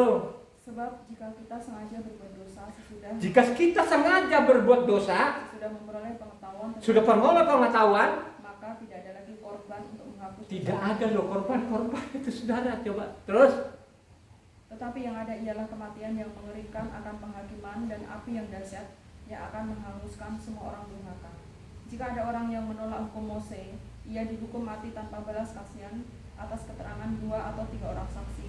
Betapa lebih beratnya hukuman yang harus dijatuhkan atas dia yang menginjak-injak anak Elohim, yang menganggap najis darah perjanjian yang menguduskannya, dan yang menghina roh kasih karunia. Sebab kita mengenal dia yang berkata, pembalasan adalah hakku, akulah yang akan menuntut pembalasan, dan lagi Tuhan akan menghakimi umatnya. Ngeri benar kalau jatuh ke dalam tangan Elohim yang hidup. Coba saudara, ya, kalau mendengar saya takut betul. Saya bilang saya orang pemberani loh saudara ya. Saya punya nyali besar. Tapi kalau dengar begitu saya benar-benar takut saudara. Saya tidak akan silau dengan doktermu itu, saya tidak akan silau, saudara. Coba kan, kau menyimpang itu saya tidak akan pernah mau. Kau nolak sahabatnya. Coba saudara, itu bukan dosa kecil itu saudara, dosa gunung-gunung itu saudara ya. Coba, nggak ada pengampunan loh itu. Ada pasalnya, ada ayatnya, masalahnya. Ya, muter-muter balikan di dalamnya. Coba kan, makanya banyak orang yang memang gagal paham. Karena ada bilang ada tulisan begini. Ini lagu yang disalah tafsir. Salah tafsir manusia-manusia yang ada kolongan sampai saat ini. Ada tulisan begini. Ya, tulisan begini. Yang lama sudah berlalu, yang baru sudah ada. Ini yang disalah tafsirkan ini. Coba kan, kalau kita baca namanya 2 Korintus 5 ayat 17, coba baca. Ini disalah tafsirkan loh saudara ya. Banyak yang salah tafsir ini seolah-olah itu yang lama namanya Taurat dibuang, terus yang sudah ada perjanjian baru. Ini konyol. Coba baca 2 Korintus 5 ayat 17. Jadi siapa yang ada dalam Hamasiah, ia adalah ciptaan baru. Yang lama sudah berlalu, sesungguhnya yang baru sudah datang. Nah ini yang disalah tafsir saudara. Sehingga yang lama itu adalah namanya Taurat, buang. Padahal itu yang lama yang dimaksud kelakuanmu. Tadi kan kita sudah baca Galatia, Efesus, Kolose, kita sudah baca. Itu yang dimatikan, sudah berlalu, sudah sadar. Pada waktu namanya keluar dari air sana, makanya ada bunyinya begini. Inilah anak yang kukasihilah, kepadanya aku berkenan. Siapa saja yang menerima namanya baptisan dengan benar itu, mengaku dosanya, mengaku kesalahannya, makanya pada waktu kau terima namanya baptisan dengan sendirinya, memang secara audible tidak mendengar, tapi secara roh pasti bilang inilah anak yang kukasihilah, kepadanya aku berkenan. Berkenan apa? Berkenan dengan kuasa Tuhan, sehingga pada waktu lu ada di bumi ini, Tuhan mengarahkan engkau hal-hal yang tidak bertentangan dengan hukumnya Tuhan. Amin gak? Itu yang dimaksud. Banyak yang salah tafsir ini, sehingga apa yang saya katakan, makanya saya mengatakan namanya Ibrani 8 ayat 13 ini ayat siluman. Ini ayat-ayat yang tidak bertanggung, ini adalah tangan-tangan setan, ini diselipkan di situ. Karena mereka salah tangkap. Yang dimaksud tadi itu kelakuanmu yang lama. Makanya harus diperbarui namanya hidupmu. Tekunlah namanya baca kitab suci. Berbahagialah orang yang merenungkan firman siang dan malam. Kata namanya Mazmur 1. Itu dipenuhi oleh namanya kuasa Tuhan. Sehingga dalam hidupnya ada pembaruan. Ya. Inilah yang saya bilang tadi, diselipkan namanya di Ibrani 8 ayat 13, saudara. Itu namanya ayat siluman di situ itu, saudara. Coba baca ayat 13-nya. Ya. Ini memang penulis ini bukan Rasul Saul itu. Itu sudah pena-pena palsu ini, penyurat-penyurat palsu diselip-selipkan saudara. Ini ada yang menafsirkan kemudian hari, sehingga surat-surat Rasul Saul banyak sekali diperkosa. Coba baca. Oleh karena ia berkata-kata tentang perjanjian yang baru, ia menyatakan yang pertama sebagai perjanjian yang telah menjadi tua, dan apa yang telah menjadi tua dan usang telah dekat pada kemusnahannya. Coba kan, itu siluman di situ, karena di sana Ibrani 8 dikasih judul di atas namanya perjanjian baru. Itulah yang mereka dengung-dengungkan orang Kristen. Ini sudah zaman perjanjian baru. Padahal itu kalau kita baca lengkap, orang mengerti, yang tahu baca kitab suci, yang tahu isi kitab suci, itu kutipan dari namanya Yeremia 31. Yeremia 31 itu ada 40 ayat. Ya. Makanya nanti namanya bait suci nanti ketiga itu dibangun, tidak dirobohkan lagi sampai selama-lamanya. Jadi bukan perjanjian baru zaman rasul-rasul, itu bikinannya sendiri di atas, ditulis di Lembaga Kitab Indonesia, dikasih judul itu namanya perjanjian baru. tapi diselipkan di situ ayat 13 di bawah. Makanya saya mengatakan ini ayat 13 ini ayat siluman karena tidak connect. Tidak connect dari ayat 8 sampai 12. Tapi dibikin sama dia ini supaya nanti dia connect di bawah ini 13-nya. Makanya kalau kita baca namanya Ibrani 7 18 19, dia connect nanti di situ. Jadi dia seolah-olah di situ yang lama tadi sudah lenyap, kan dia bikin dulu di sini. Ini penulis-penulis ini yang tidak bertanggung jawab ini, dan bukan tulisan Rasul Saul. Tapi ini tulisan tadi yang sudah dinubuatkan Yeremia. Nanti kan kita baca juga Yeremia tanah, ya, penulis-penulis palsu ini. Dia bikin dulu situ. Di Ibrani 7 ayatnya 18-19. Dia bikin dulu di situ sehingga dia selipkan ayat 13 ini di bawahnya. Dia selip di situ. Ini yang tidak bertanggung jawab ini. Coba baca dulu ayatnya 18-19 tadi Ibrani 7. Memang suatu hukum yang dikeluarkan dahulu dibatalkan kalau hukum itu tidak mempunyai kekuatan atau karena itu tidak berguna. Sebab hukum Taurat sama sekali tidak membawa kesempurnaan. Tetapi sekarang ditimbulkan pengharapan yang lebih baik yang mendekatkan kita kepada Tuhan. Coba kan, ini kan pembaca-pembaca dia baca di situ. Dia tidak baca lengkap namanya surat Rasul Saul. Makanya antara surat Rasul Saul yang lain bertabrakan, bertolak belakang. Coba bayangkan surat yang lain, misalnya coba Roma 3 ayat 31, ya. Dia nanti akan dia bertabrakan di sini. Roma 3 ayat 31. Jika demikian, adakah kami membatalkan hukum Taurat karena iman? Sama sekali tidak. Sebaliknya kami meneguhkan. Masih banyak sekali surat-surat Rasul Saul di dalam bahwa Taurat itu tidak dibatalkan, tidak ada. Tapi si penulis ini pintar sekali, dia lihai ini. Ini saya bilang tangan-tangan iblis ini, ya. Dia bikin dulu Ibrani 7, 18, ya, 19, baru diselipkan namanya 13 Ibrani 8 ayat 13. Padahal itu kalau kita baca dari atas itu ayat 8, Ibrani 8 ayat 8 sampai 12 sana, ini kan kutipan dari Yeremia 31. Tidak ada di bawahnya tulisan Yeremia itu yang lama dibuang. Coba kan, ini kan penipu-penipu ini, saudara. Ini kan tangan-tangan iblis ini. Ya. Siapa yang mau berani debat ini? Coba. Ya. Kalau dia berani debat, berhadapan dengan saya sudah jengkel.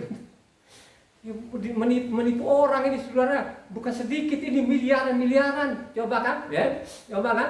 Saya ngomong saja, jangan orang lain, keluargaku sendiri aja pun apa nggak mendengar, nggak peduli. Coba, saudara. Makanya saya merenung juga. Jangankan saya ini, saya bukan nabi, bukan siapa-siapa, hanya seorang pembaca kitab suci yang saya sampaikan.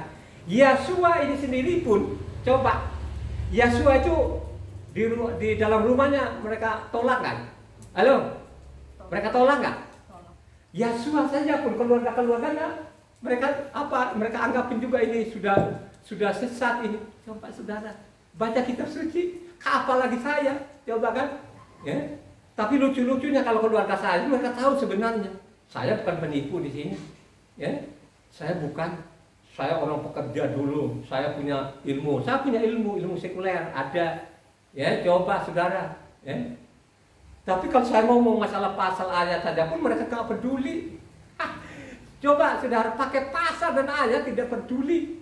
Tapi mereka peduli yang ajaran Pak Pendetanya yang tidak ada dasar.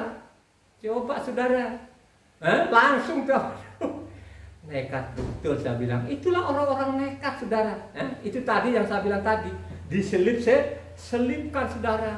Ya, itu namanya ayat-ayat siluman yang tidak bertanggung jawab. Itu sangat matikan. Dia bilang kumpulkan yang menyesatkan ini, lemparkan kepada neraka. Ya.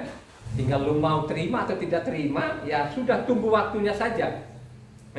Karena ada waktunya nanti, ya. Ada waktunya akan dia hukum namanya manusia-manusia ini. Memang ini ya, ajaran ini memang sudah lama sekali, ya. Lama penyimpangan ini, penyimpangan demi penyimpangannya terus berjalan ini, ya. Kalau kita baca itu penyimpangan makin parah itu. Kalau kita baca di mana 2 Tawarik 15 1 sampai ke 3, satu orang. 2 Tawarik 15 ayat 1 sampai ke 3. Ini namanya sudah dari awal memang ini tidak dapat ajaran yang benar, Tuhan yang benar itu sudah dari awal, ya, sehingga Yesua itu datang ke bumi ini mencari ini orang-orang ini yang tidak dapat pengajaran lagi dari imam-imam. Coba satu orang, 2 Tawarik 15 ayatnya 1 sampai ke 3. Asaria bin Oded menggenapi roh Tuhan. Ia pergi menemui Asa dan berkata kepadanya, "Dengarlah kepadaku Asa dan seluruh Yahuda dan Benyamin. Yahweh beserta dengan kamu bila mana kamu beserta dengan dia. Bila mana kamu mencarinya, ia berkenan ditemui olehmu. Tetapi bila mana kamu meninggalkannya, kamu akan ditinggalkannya. Lama sekali Israel tanpa Tuhan yang benar, tanpa ajaran daripada imam dan tanpa hukum." Coba, zaman Asa lama sekali tidak mendapatkan nama Tuhan yang benar maupun ajaran yang benar dari imam-imam. Jadi sudah lama berjalanlah waktu terus sampai namanya zaman Rasul sehingga dia bilang, "Bertobatlah, beri dirimu dibaptis, sadarlah ini kesalahanmu ini nenek moyangmu mungkin parah aja kan begitu loh, ya." Itulah yang tidak disadari juga sampai saat ini. Misalnya juga ini kan saya tidak rinci betul-betul semuanya. Kalau memang saya ini merinci semuanya, waduh, memang nggak cukup loh 2 jam loh saudara, bisa 3 jam, bisa 4 jam loh saudara ya.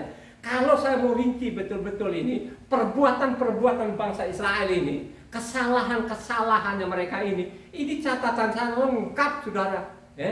Makanya saya bilang kenapa saya lengkap, karena memang saya baca tiap hari gitu. Ya.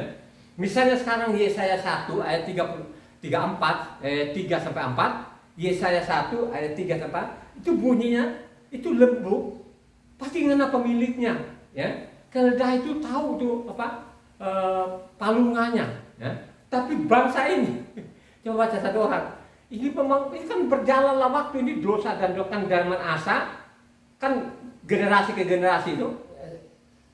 Yesaya 1 ayat 3-4. Lembu mengenal pemiliknya tetapi Israel tidak. Keledai mengenal palungan yang disediakan tuannya, tetapi umatku tidak memahaminya. Celakalah bangsa yang berdosa, kaum yang syarat dengan kesalahan, keturunan yang jahat-jahat, anak-anak yang berlaku buruk. Mereka meninggalkan Yahweh, menista yang maha kudus Elohim Israel, dan berpaling membelakangi dia. Jadi mereka meninggalkan sampai waktu dia datang di bumi mereka tidak kenal lagi. Coba nanti kita lihat kan, mereka tidak kenal lagi, akhirnya mereka menghukum. Memang bangsa ini saudara, ya, coba kan catatlah ini, ya. Lembu itu mengenal pemiliknya, karena saya ini mantan gembala. Loh, saya ini mantan gembala beneran saudara, bukan gembalaan 1 ekor. Makanya saya mengatakan saya ini keturunan Raja Sumba, ada di Sumba Barat, khususnya Loli. Itu ada namanya Raja Embungailu. Raja Embungailu ini kan kaya raya deh dulunya, kaya raya sampai gunung-gunung itu gundul itu, saking banyaknya hewannya ini. Coba saya ini cucunya langsung Raja Embungailu ini. Nah, bapakku itu juga punya hewan banyak juga. Coba kan, banyak juga hewannya. Jadi saya ini penggembala beneran gitu loh kan. Makanya kalau orang nanya sama saya, ilmu psikologi saya punya nggak? Saya punya. Ilmu pertanian saya punya. Ya memang kita di Sumba sana kan pertanian. Terus ilmu peternakan. Mantan gembala saudara. Kalau saya kan begini. Karena setiap hari saya gembalakan sapi ini atau kerbau, dia tahu nanti suaraku. Kalau saya teriak begitu, dia tahu, ya, dia kenal kan gitu. Karena setiap hari kan saya menggembalakan hewan-hewan ini gitu. Jadi dia tahu suara gitu kan. Nah itulah yang diterumpamakan kepada Israel itu. Ini lembu saja dia tahu loh pemiliknya. Keledai juga dia tahu juga loh. Palungan yang disediakan tuannya. Tapi bangsa ini syarat dengan dosa, pembangkangan demi pembangkangan. Mereka tidak mengenal aku lagi. Coba katanya ya. Jadi dari Yesaya ini terus itu sampai saat ini. Sampai saat ini mereka tidak mengenal juga siapa yang disembah Abraham, Ishak dan Yakub. Tidak ada, ya. Malah makin menjadi-jadi ya Tuhannya lebih daripada satu. Itulah akibatnya. Karena sibuk dengan namanya tadi buku Bapak gerejanya. Kalau buku Bapak gerejamu tidak bertentangan dengan isi kitab suci, kenapa tidak?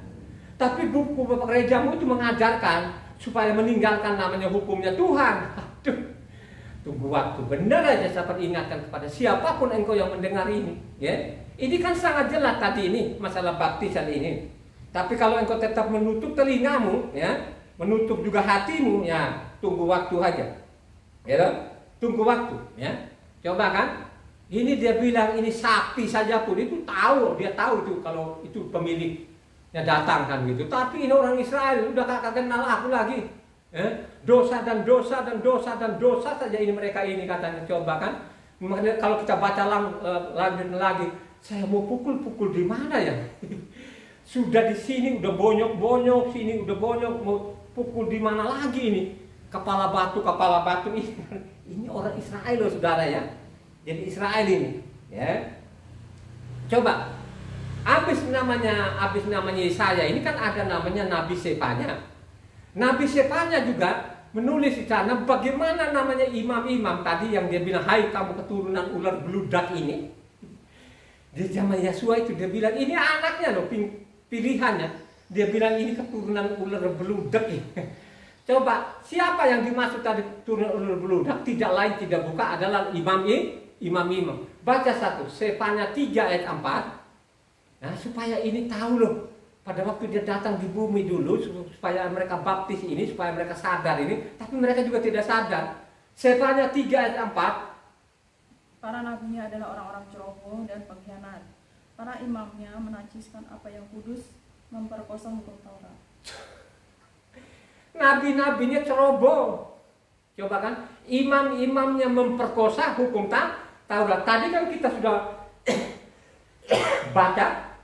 Tadi kan 2 Tawarik 15 tadi, mereka sudah tidak mendapat ajaran yang benar dari imam terus berlanjut. Ini dicatat loh sama Sefanya 3 ayat 4 tadi, ya. Ini loh nabi-nabinya yang ceroboh ini, imam-imamnya memperkosa namanya hukum benar saudara, dari generasi ke generasi. Begitu juga kalau orang Kristen ini. Jadi dari Eropa sana, dari generasi ke generasi, dia tidak selalu sadar juga. Coba sekarang kan malu di YouTube ini, saya sampaikan ini isi kitab suci, bukan karangan saya. Kitab suci yang mereka pegang juga itu.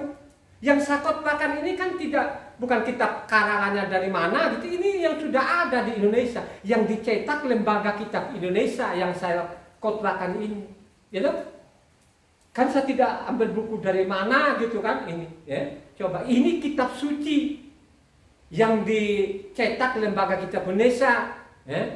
Coba itu yang disimpankan sampai sekarang ini. Kalau kau baca lagi Yeremia 23 ayat 30 sampai 36, ini bagaimana mereka memperkosa ini dosa dan dosa, ya. Sehingga pada waktu Yesua tadi yang kita baca Matius 3 ini, bertobatlah, beri dirimu dibaptis. Ini dicatat dari sini. Yeremia 23 ayat 30 sampai 36. Sebab itu sesungguhnya aku akan menjadi lawan para nabi. Demikianlah firman Yahweh yang mencuri firmanku masing-masing dari temannya. Sesungguhnya aku akan menjadi lawan para nabi.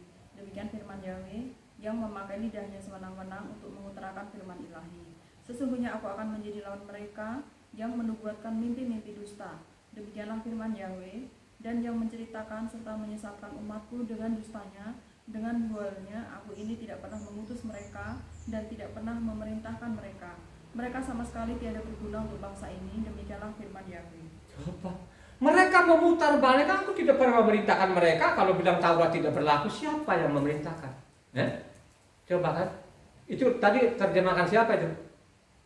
ILD? Terjemahan baru LAI. Oh, LAI, ya kan gitu kan, coba kan? Saya tidak pernah memerintahkan mereka kalau Taurat itu tidak pernah berlaku. Tapi dengan sombongnya mereka. Waduh, ini benar-benar saya bilang, aduh, sedih banget melihat mereka ini, aduh, sedih deh. Ya. Yang saya sedih itu yang tidak pernah membaca kitab suci, tetap saja membabi buta, saudara. Ya. Ya, ini ada peringatan-peringatan keras loh. Maupun juga Yeskiel 22 ayatnya 8. Coba ayat 8 itu coba. Ayat 8 loncat ke 26. Ya. Ini perbuatan-perbuatan imam-imam tadi yang dia bilang ini keturunan ular beludak. turunan ular beludek gitu. Coba Yeskiel 22 ayatnya 8 dulu, baru loncat ke 26-nya. Engkau memandang ringan terhadap hal-hal yang kudus bagiku, dan hari-hari sabatku kau najiskan. Coba sampai di situ dulu. Banyak sekali orang-orang sekarang mendengar namanya kata sabat itu mereka langsung, mereka anggap enteng, saudara. Mereka anggap ringan. Coba berapa orang, jutaan, miliaran orang, sabat itu, pergi saja ke Israel, misalnya kau sabat itu. Penipuannya ini luar biasa, saudara. Padahal itu ada pasal, ada ayatnya, hukumannya sangat berat sekali itu. Coba kan, masalah sabatnya ini, saudara ya, ini bukan masalah perkara kecil ini, perkara besar ini, saudara. Jangan main-main ini. Siapa yang coba-coba menganulir namanya sabatnya ini, aduh, bukan saya loh, saudara. Ini ada pasalnya, ada ayatnya. Makanya setiap namanya hari sabat itu saya masukkan ke Facebook itu, saudara, supaya orang membaca gitu. Tapi ternyata juga itu mereka tidak pedulikan, saudara. Mereka tertawa-tertawa. Ini dia mau kembali ke zaman bahula katanya. Ini siapa sih orangnya ini katanya. Karena ada Pak Obed bilang kan orang dari Sumba Timur ini. Dia telepon sama saya, Pak Tara, ini ada yang nanya dari sana. Ini Bapak ini dari mana katanya. Oh ini saya dari Sumba ini. Dia dari Sumba Barat. Malah ada yang bilang, oh bagus sih Pak. Kenal nggak? Oh saya kenal itu Pak Obed. Saya kenal dia katanya gitu kan, coba. Tapi ada yang lain, dia bilang ini namanya, dia pulang namanya zaman bahula. Zaman kuno itu katanya. Kalau sabat itu zaman kuno. Coba mereka mengolok-ngolok seperti itu, saudara. Hati-hati loh. Tadi siapa yang menyesatkan ini, lemparkan namanya ke neraka. Bukan saya loh. Bukan saya loh. Itu tulisannya di dalam begitu, dan dia akan berobat.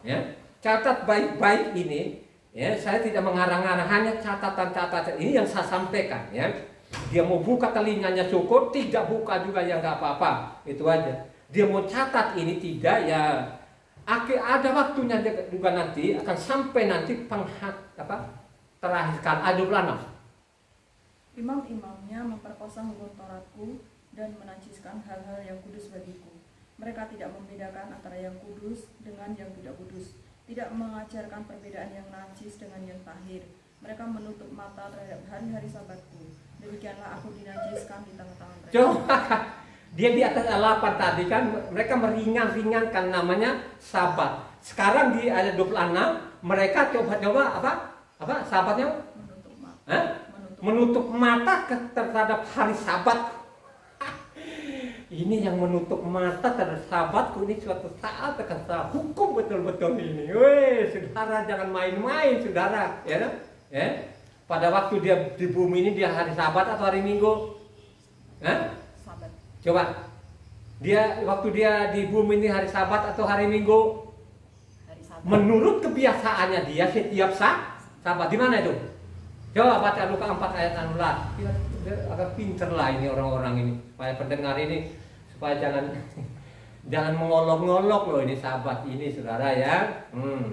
Ia datang ke Nazaret tempat ia dibesarkan, dan menurut kebiasaannya pada hari sabat ia masuk ke rumah ibadat. Menurut kebiasaannya dia setiap sabat masuklah dia. Coba bayangkan aja menurut kebiasaannya sabat. Kenapa dia jadi nih?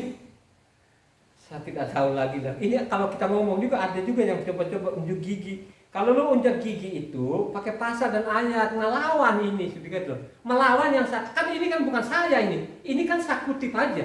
Kan gitu kan? Bukan saya kan. Nah, kalau kau ngelawan dia pakai pasal dan ayat gitu loh. Itu baru kelihatan agak pinter gitu loh. Nah, lanjut. Ini memperkosa loh ya kan. Ini kan zaman rasul-rasul. Zaman rasul-rasul juga ditulis juga.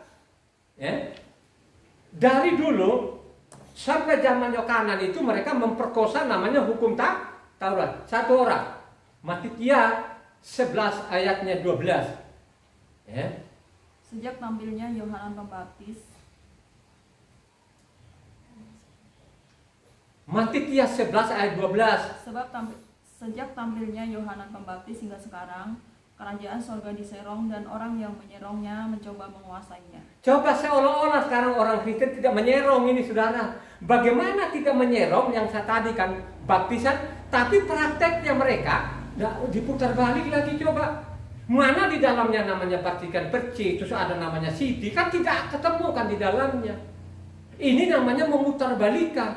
Jadi ini perkataannya Yohana apa tadi ditulis Matitia ini dari mana tadi ya sampai ke Yohana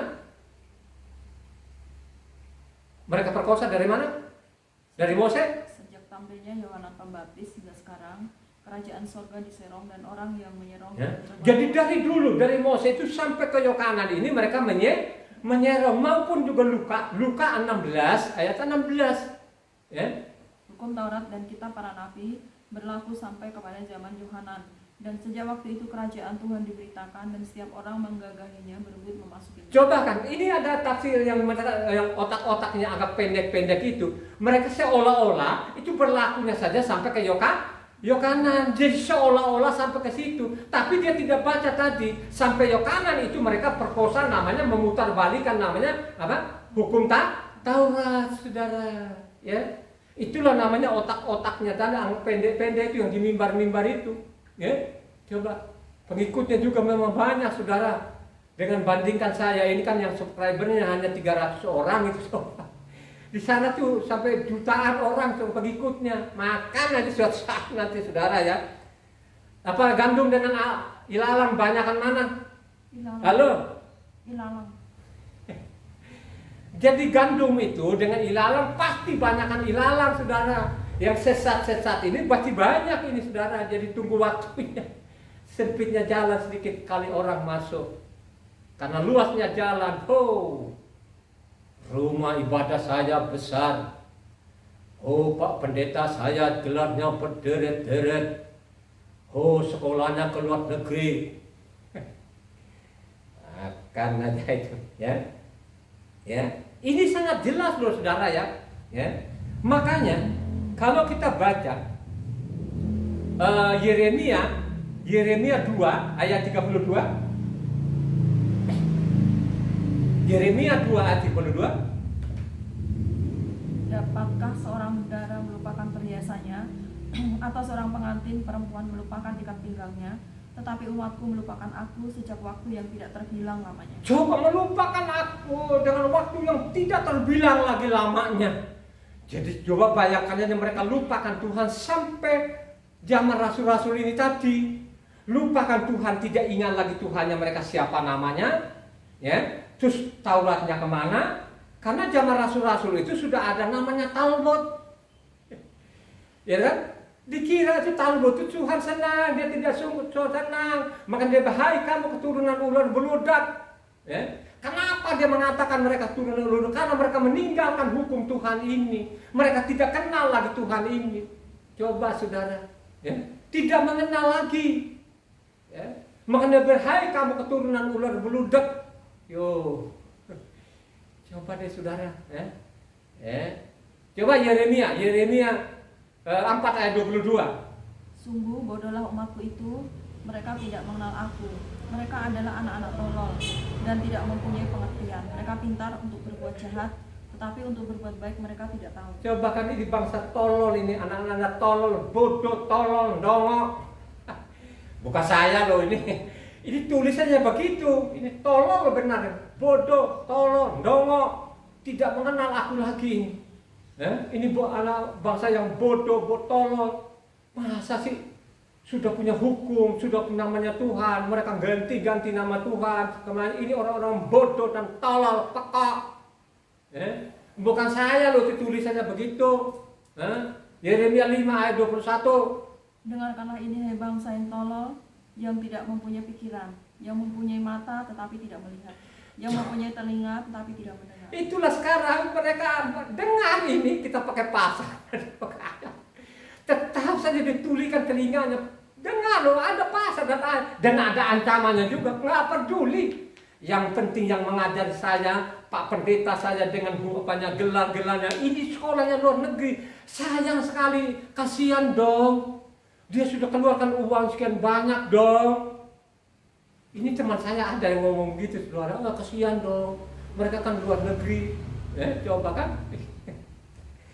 Betul, kalau ke luar negeri itu, kalau kau ada sesuai kitab suci kan pasti Tuhan juga senang kan, begitu loh, ya, senang kan, karena dia bilang aku datang kok bukan meniadakan Taurat, 1 titik 1 yotak.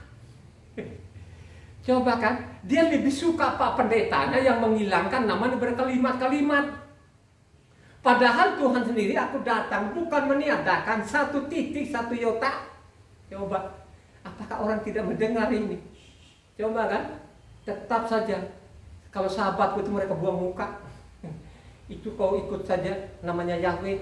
Terus ada lagi kan namanya si Gracia Pelo kan, Gracia Pelo kan sudah masuk bui itu kan, dia makan tai di sana di bui, gara-gara dia bilang itu Bapak Yahweh, Bapak Yahweh genderuwo. Gracia Pelo loh, ini ada rekaman itu saudara ya. Itulah manusia-manusia, mereka ahli loh, itu ahli bahasa segala macam, itu mereka ngerti gak? Ikut saja dia bilang apa Bapak Yahweh itu gede. Kenapa mereka tidak mengenal Tuhan Yahweh itu? Ya itu tadi kan kita sudah baca tadi ayat 3 tadi, apa Matitia 3 ayat 3 tadi kan. Bukan Tuhan huruf besar lagi, dia dihilangkan lagi yang namanya itu huruf kecil semua itu saudara. Coba kan, akhirnya apa, dia nggak ngerti lagi ini nama atau apa, ini nama atau gelar. Makanya orang Kristen itu terbolak-balik memang, nama jadi nama pribadi, jadi gelar, jadi nama gelar, jadi nama pribadi. Itulah orang-orang Kristen itu terbolak-balik. Namanya Eropa itu, yang kitab-kitab Eropa itu yang memang terbalik-balik begitu, ya. Yang bolak-balik ini kan dari Eropa sana, bukan orang Indonesia. Indonesia kan dia ikut saja, tapi dia tidak mau selidiki, saudara ya. Dia tidak mau selidiki, ya. Jadi itulah orang-orang tolong, orang-orang bodoh dan dungu. Ya. Begitu juga lah Yeremia 8 ayatnya 7-8. Yeremia. Bahkan burung ranggung di udara mengetahui musimnya, burung tekukur, burung layang-layang, dan burung bangau berpegang pada waktu kembalinya, tetapi umatku tidak mengetahui hukum Yahweh. Bagaimanakah kamu berani berkata, kami bijaksana dan kami mempunyai Torah Yahweh? Sesungguhnya pena palsu penyurat sudah membuatnya menjadi bohong. Itulah pembohong-pembohong itu. Dimanfaatkan surat-surat nelayan-nelayan itu mereka putar balikan, ya. Coba kan, contohnya sekarang kita lihat ini, itu namanya masalah kata Tritunggal itu, mereka tidak keluar dari namanya apa, Yohanes 1 tadi itu. Yohanes 1 semua tuh jutaan orang, di situ mereka itu tidak baca surat-surat yang lain. Coba kan, dia bilang kan gitu kan, Yohanes 1 itu, firman bersama-sama dengan Tuhan, firman adalah tuh, sebenarnya juga ayat 1 itu tidak salah. Nggak tahu tadi ini, karena memang ini bangsa-bangsa ini sudah dikekang mulutnya, karena mereka tidak mengenal hukum, memang dia berlaku itu, memang nubuatan itu. Jadi mereka ini, saya lihat ini, jadi masalah Tritunggal ini, itu mereka di apa Yohanes 1 itu tidak baca surat-surat yang lain. Kalau surat-surat yang lain jelas kok, ya. Dan juga pun nanti dia akan bertentangan antara namanya suratnya Yohanan ini, Yohanes 1 dengan Yohanan 8. Kalau Yohanan 8 ayat 24 mengatakan, kan sangat jelas di situ. Kalau kamu tidak percaya bahwa akulah Yahweh itu, mati dalam dosamu. Coba kan, kalau mereka di situ, ribut mereka, itulah mereka cikal bakalnya mereka namanya Tritunggal. Coba kan, mereka tidak baca lengkap namanya Yohanan ini. Yohanan itu yang saya teliti di situ, ada yang benar-benar ini penulis ini dia tidak kuasai namanya isi suci. Kenapa saya bilang itu Yohanan 1 ini bukan tulisan aslinya Yohanan ini, tapi sudah diputar balik. Kenapa saya mengatakan? Karena itu ada tulisannya di situ. Tidak pernah ada satu manusia pun yang melihat Tuhan. Ayo. Ini penulis ini dia tidak kuasai isi kitab suci, ya. Jadi dia mengatakan di situ, ya. Coba kalau nggak salah ayat 8, coba lihat. Coba ayat 8. Ini supaya ini kan masalah juga Tuhan, mereka tidak mengenal ini. Kalau tidak salah ini coba ayatnya 8 kalau nggak salah itu, ya. Coba. Yang tidak, coba saya mau cari dulu ya, saudara. Jadi tidak ada satu manusia seorang pun. Nah, ayat 18. Coba baca ayat 18. Ayat 18. Yang apa, Yohanan 1 ayat 18. Tidak seorang pun yang pernah melihat Tuhan, tetapi anak tunggal Tuhan yang ada di pangkuan Bapa, dialah yang menyatakannya. Ini sedemikian rupa Yohanan 1, makanya saya mengatakan ini penulis ini dia tidak menguasai namanya kitab suci. Halo, saya mau tanya ini yang baca-baca kitab suci, ada nggak yang pernah melihat Tuhan? Halo? Ada. Hah? Coba. Jadi ini penulis ini Yohanan 1 ini juga, ini pun juga dokter-dokter. Masa bilang dokter-dokter ini pun juga mereka juga tidak kuasai namanya isi kitab suci ini. Kalau mereka menguasai kitab suci, pernah melihat tuh Tuhan. Siapa dia? Siapa pertama? Abraham. Ya, Abraham. Sesudah Abraham siapa? Ada mana Mose. Sesudah Mose siapa? Ada Mika. Sesudah Mika ada siapa? Yesa. Ini nabi-nabi melihat Tuhan. Apalagi namanya Abraham itu bicara langsung dengan Tuhan. Karena jelas di sana Kejadian 12 ayat 7 mengatakan dia menampakkan dirinya kepada Abraham, ngomong-ngomong, ngobrol-ngobrol. Ya. Yang lebih jelas lagi kalau kita baca, kalau orang punya ilmu yang menguasai isi kitab suci, kalau engkau baca namanya Kejadian 8, sangat jelas di sana sebelum namanya Sodom dan Amora ini dihukum, mampir dulu ke tempatnya Abraham. Di situ mereka makan dulu, minum dulu, ketemu itu seperti namanya temannya, seperti manusia. Jadi pada waktu namanya ketemu namanya Abraham ini tidak pakai kemuliaannya, ya. Jadi dia pakai namanya tubuh manusia. Dia menampakkan dirinya kepada Abraham, menampakkan dirinya juga kepada namanya Yitzhak, menampak dirinya kepada namanya Yakob. Ada pasangan dan ada ayat. Saya punya data. Siapa yang melawan ini? Ya, siapa yang berani? Coba kan? Kalau dia berani mengatakan mimpi, mari kau baca kitab suci yang benar. Ya, makanya saya bilang kalau kembalikan nama Yahweh ini tidak dibuang, ini tidak disimpan di belakang, pasti banyak orang yang mengerti. Hanya persoalan sekarang nama ini sudah diganti, ya. Misalnya Yesus kan tidak tahu dari mana ini aslinya, kan gitu. Ya. Kalau berdasarkan namanya kita salin dari King James, toh pun King James sekarang juga kan sadar kan, dia kembali namanya Yesua. Ya. Nama Yahweh dikembalikan nama Yahweh. Kalau dulu dia bilang Lord, sekarang dia sadar kesalahannya, dia kembalikan nama Yahweh. Apalagi coba baca orang, hanya orang sekarang tidak mau baca namanya King James Restorasi, gitu, malas. Ya. Coba kalau orang baca sekarang kan pasti itu. Saya bilang kalau orang mendengar ini, yang saya khotbahkan ini, mencatat, saya yakin besok dia tidak akan masuk tuh rumah ibadah, nggak akan mau, ogah, nggak akan mau aja. Ya. Ini sama catat di dalamnya, saudara ya. Jadi ingat ya, ini tadi keturunan ular beludak ini, ya. Sampai-sampai pada waktu terakhir kali juga Tuhan ini kan selama 3,5 tahun kan dia menyatakan dirinya kan. Karena memang dia sudah 30-an tahun ya, artinya mungkin 33 tahun lah. 33 tahun setengah lah ya umurnya dia kembali ke aslinya. Jadi pada waktu dia menyatakan dirinya siapa sebenarnya kurang lebih 3,5 tahun ya. Jadi terakhir sekali ini anak-anaknya nih dia bilang keturunan ular beludak ini. Coba baca. Kalau makanya engkau baca, coba dengan rendah hati. Bacalah namanya apa? Matitia 23 yang lengkap. Lengkap ya, harus baca lengkap itu supaya engkau bangsa asing ini sadar diri. Ya.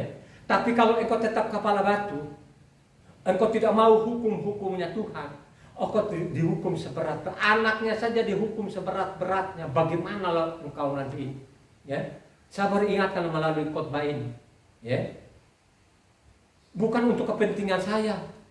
Kan bukan untuk saya kuras hartamu. Kalau lu tempat ibadahmu paling tidak kan ada persembahannya. Lu harus persembahan. Ya. Saya kan tidak mungut persembahanmu. Hanya saya ingin supaya engkau mencatat, kau renungkan, ajarkan kepada keluargamu. Pasti engkau selamat. Yakin engkau selamat. Ya. Ingat, peringatan terakhir kepada bangsa pilihannya, biji matanya. Baca namanya Matikiah 23 ayatnya 33 sampai 38. Hai kamu keturunan ular bludak, bagaimanakah mungkin kamu dapat meluputkan diri dari hukuman neraka? Sebab itu lihatlah, aku mengutus kepadamu nabi-nabi, orang-orang bijaksana dan ahli-ahli Taurat. Separuh di antara mereka akan kamu bunuh dan kamu salibkan. Yang lain akan kamu sesah di rumah-rumah ibadatmu dan kamu aniaya dari kota ke kota, supaya kamu menanggung akibat penumpahan darah orang yang tidak bersalah, mulai dari Habel orang benar itu sampai kepada Zekaria anak Berekiah, yang kamu bunuh di antara tempat kudus dan mezbah. Aku berkata kepadamu, sesungguhnya semuanya ini akan ditanggung angkatan ini. Hai kamu keturunan ular bludak, berulang-ulang kali aku mengutus. Ini dia menyatakan dirinya bahwa dia adalah Yahweh itu sendiri. Berulang-ulang kali aku mengutus nabi-nabi, tapi kamu bunuh. Coba ini peringatan keras loh. Maka dia bilang kan, nanti tidak ada satu batu pun yang ada di batu ini. Apa yang pada waktu murid-muridnya, kalau kita baca selanjutnya di sana 24, ya, apa yang kamu bangga, apa yang kamu kagum ini, tidak ada batu lagi. Kalau kau baca lengkap ya, ke-24 di sana, tidak ada lagi satu batu pun akan dirobohkan, akan diruntuhkan ini. Itulah dari perkataan terakhir sampai saya bicara ini, bait sucinya belum dibangun. Saya peringatkan kepada engkau bangsa asing ini atau bangsa-bangsa ini, marilah kau bertobat, mari kau sadar diri, ya. Mari kau sadar diri, ikuti saja perintah, kau telitilah kitab suci ini. Ya, khususnya namanya dari Matikiah sampai Wajang, engkau telan bulat-bulat ini. Ya. Kalau hanya sekedar lu dengar dari mimbar, pasti lu akan ketelan. Yakin betul-betul kalau hanya kau perharapkan dari mimbar, pasti lu ketelan bulat-bulat ini. Tapi kalau engkau orang bijak, mari lu kau baca kitab suci ini. Karena saya mengatakan tadi ini surat-surat Rasul Saul banyak sekali yang sudah dipelintir, ya, banyak sekali sudah digoreng. Dan memang sudah digoreng habis ini dari Matikiah sampai Wahyu ini. Kenapa saya bilang memang digoreng habis? Coba kita lihat contoh saja. Kenapa ini nama-nama orang ini yang sudah mati ini diganti? Coba. Berganti semua. Nama orang berganti, hari-hari ibadah berganti, termasuk juga nama Tuhan ini diganti. Coba, saudara. Coba kan. Ya? Ini contoh kecil loh yang saya katakan tadi ini. Matikiah 3 ayat 3 tadi, nama Yahweh itu jadi namanya Tuhan hulu besar semua. Terus tiba-tiba lagi hanya T-nya saja. Coba ini perbuatan siapa ini? Sehingga banyak orang yang menghujat namanya Yahweh. Siapa yang menghujat nama Yahweh dihukum? Dia berubah gak itu? Coba Imamat 24 ayat 16, benar gak itu? Coba.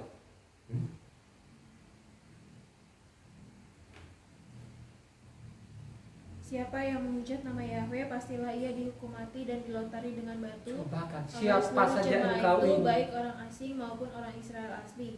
Bila ia menghujat nama Yahweh, haruslah dihukum mati. Coba kan saudara, banyak orang keluarga-keluarga kita ini kalau kita bilang nama Yahweh, mereka menghujat juga, mereka membuang muka, tidak peduli saudara.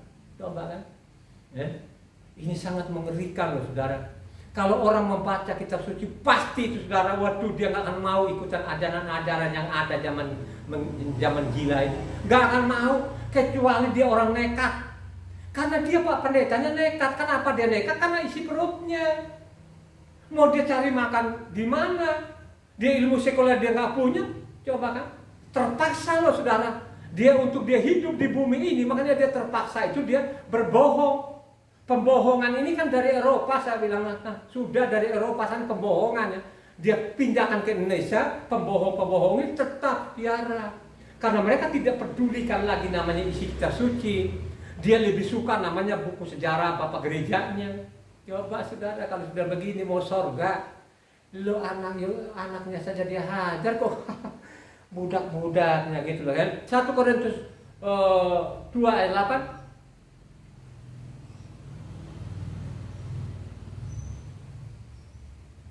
tidak ada dari penguasa dunia ini yang mengenalnya, sebab kalau sekiranya mereka mengenalnya, mereka tidak menyalibkan Tuhan yang mulia. Coba kalau mereka baca saja kitab suci ini pasti mengenal.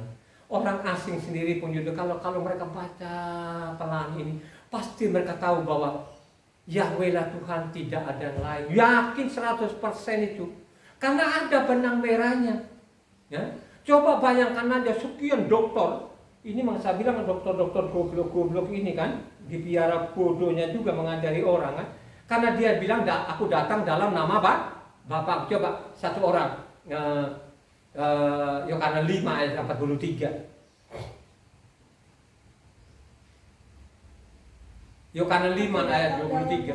43. Kamu tidak menerima aku. Jikalau orang lain datang atas namanya sendiri, kamu akan menerima dia. Dia sebagai manusia, dia bilang, aku datang ini dalam nama Bapakku. Nama Bapaknya siapa? Orang Kristen itu tidak tahu lagi Bapaknya siapa.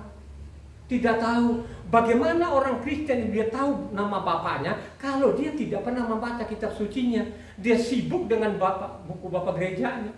Akhirnya apa? Dia tidak mengenal lagi. Akhirnya apa? Tuhannya jadi lebih daripada satu. Coba kan. Apakah ada ajaran saat di dalamnya? Kan tidak ada. Tidak pernah ada. Malah yang dia mengatakan Tuhan itu Esa. Tidak ada yang lain. Hanya persoalan sekarang masalah Esa ini kalau ahli bahasa Indonesia, ahli bahasa, mereka tahu itu Tuhan itu. Ya? Tuhan itu artinya yang diyakin dipuja sebagai yang maha kuasa, saudara. Ya? Tuhan. Terus Esa itu, ya? Esa itu dari kata apa? Kata satu. Kalau di Israel dari bahasa aslinya sana namanya Echad. Echad itu satu. Kalau di Indonesia itu namanya satu. Tidak ada namanya Echad atau Esa itu satu kesatuan. Ini karangannya pendeta-pendeta sendiri. Sedangkan ahli bahasa sendiri pun kata Esa itu mereka tahu bukan bahasa Indonesia, tapi ini bahasa dari sana Timur Tengah. Ya? Esa itu adalah satu. Tidak mungkin ada satu kesatuan. Ini kan karangan-karangan Pak Pendeta. Coba kan. Itulah yang susah sampai sekarang ini. Makanya Tuhan itu sebagai teladan. Kenapa harus dibaptis? Karena dia benar-benar manusia. Makanya diberikan teladan itu supaya kita ikuti. Satu orang, apanya? Yohanes 13 ayat 15. Sebab aku telah memberikan suatu teladan kepada kamu, supaya kamu juga berbuat sama seperti yang telah kuberbuat kepadamu. Jadi aku sudah memberikan teladan, ya, harus kamu juga ikut. Kalau Yesua namanya dibaptis, kita pun harus dibaptis, tapi dengan pemahaman yang benar. Amin nggak? Ya? Jadi harus punya pemahaman yang benar, supaya engkau memiliki pemahaman benar, tidak ngawur. Makanya bacalah kitab suci. Amin nggak? Ya, jadi itu yang benar. Saya sudah berikan contoh, ikuti apa yang saya lakukan. Yesua itu dari lahir sunat, penyerahan anak nggak? Penyerahan anak. Kalau kau baca namanya Lukas 1 sana kan sangat jelas, itu. Kalau kita baca Lukas 1 kan sangat jelas, kan begitu, ya. 8 hari disunat, penyerahan anak juga tadi kan. Biarkan anak-anak datang kepadaku ditumpangin bukan dibaptis. Tidak ada dalam kitab suci anak kecil dibaptis karena belum tahu namanya dosa. Jadi baptis itu pengakuan dosa bahwa saya ini bersalah kepada Tuhan. Ya, salah apa?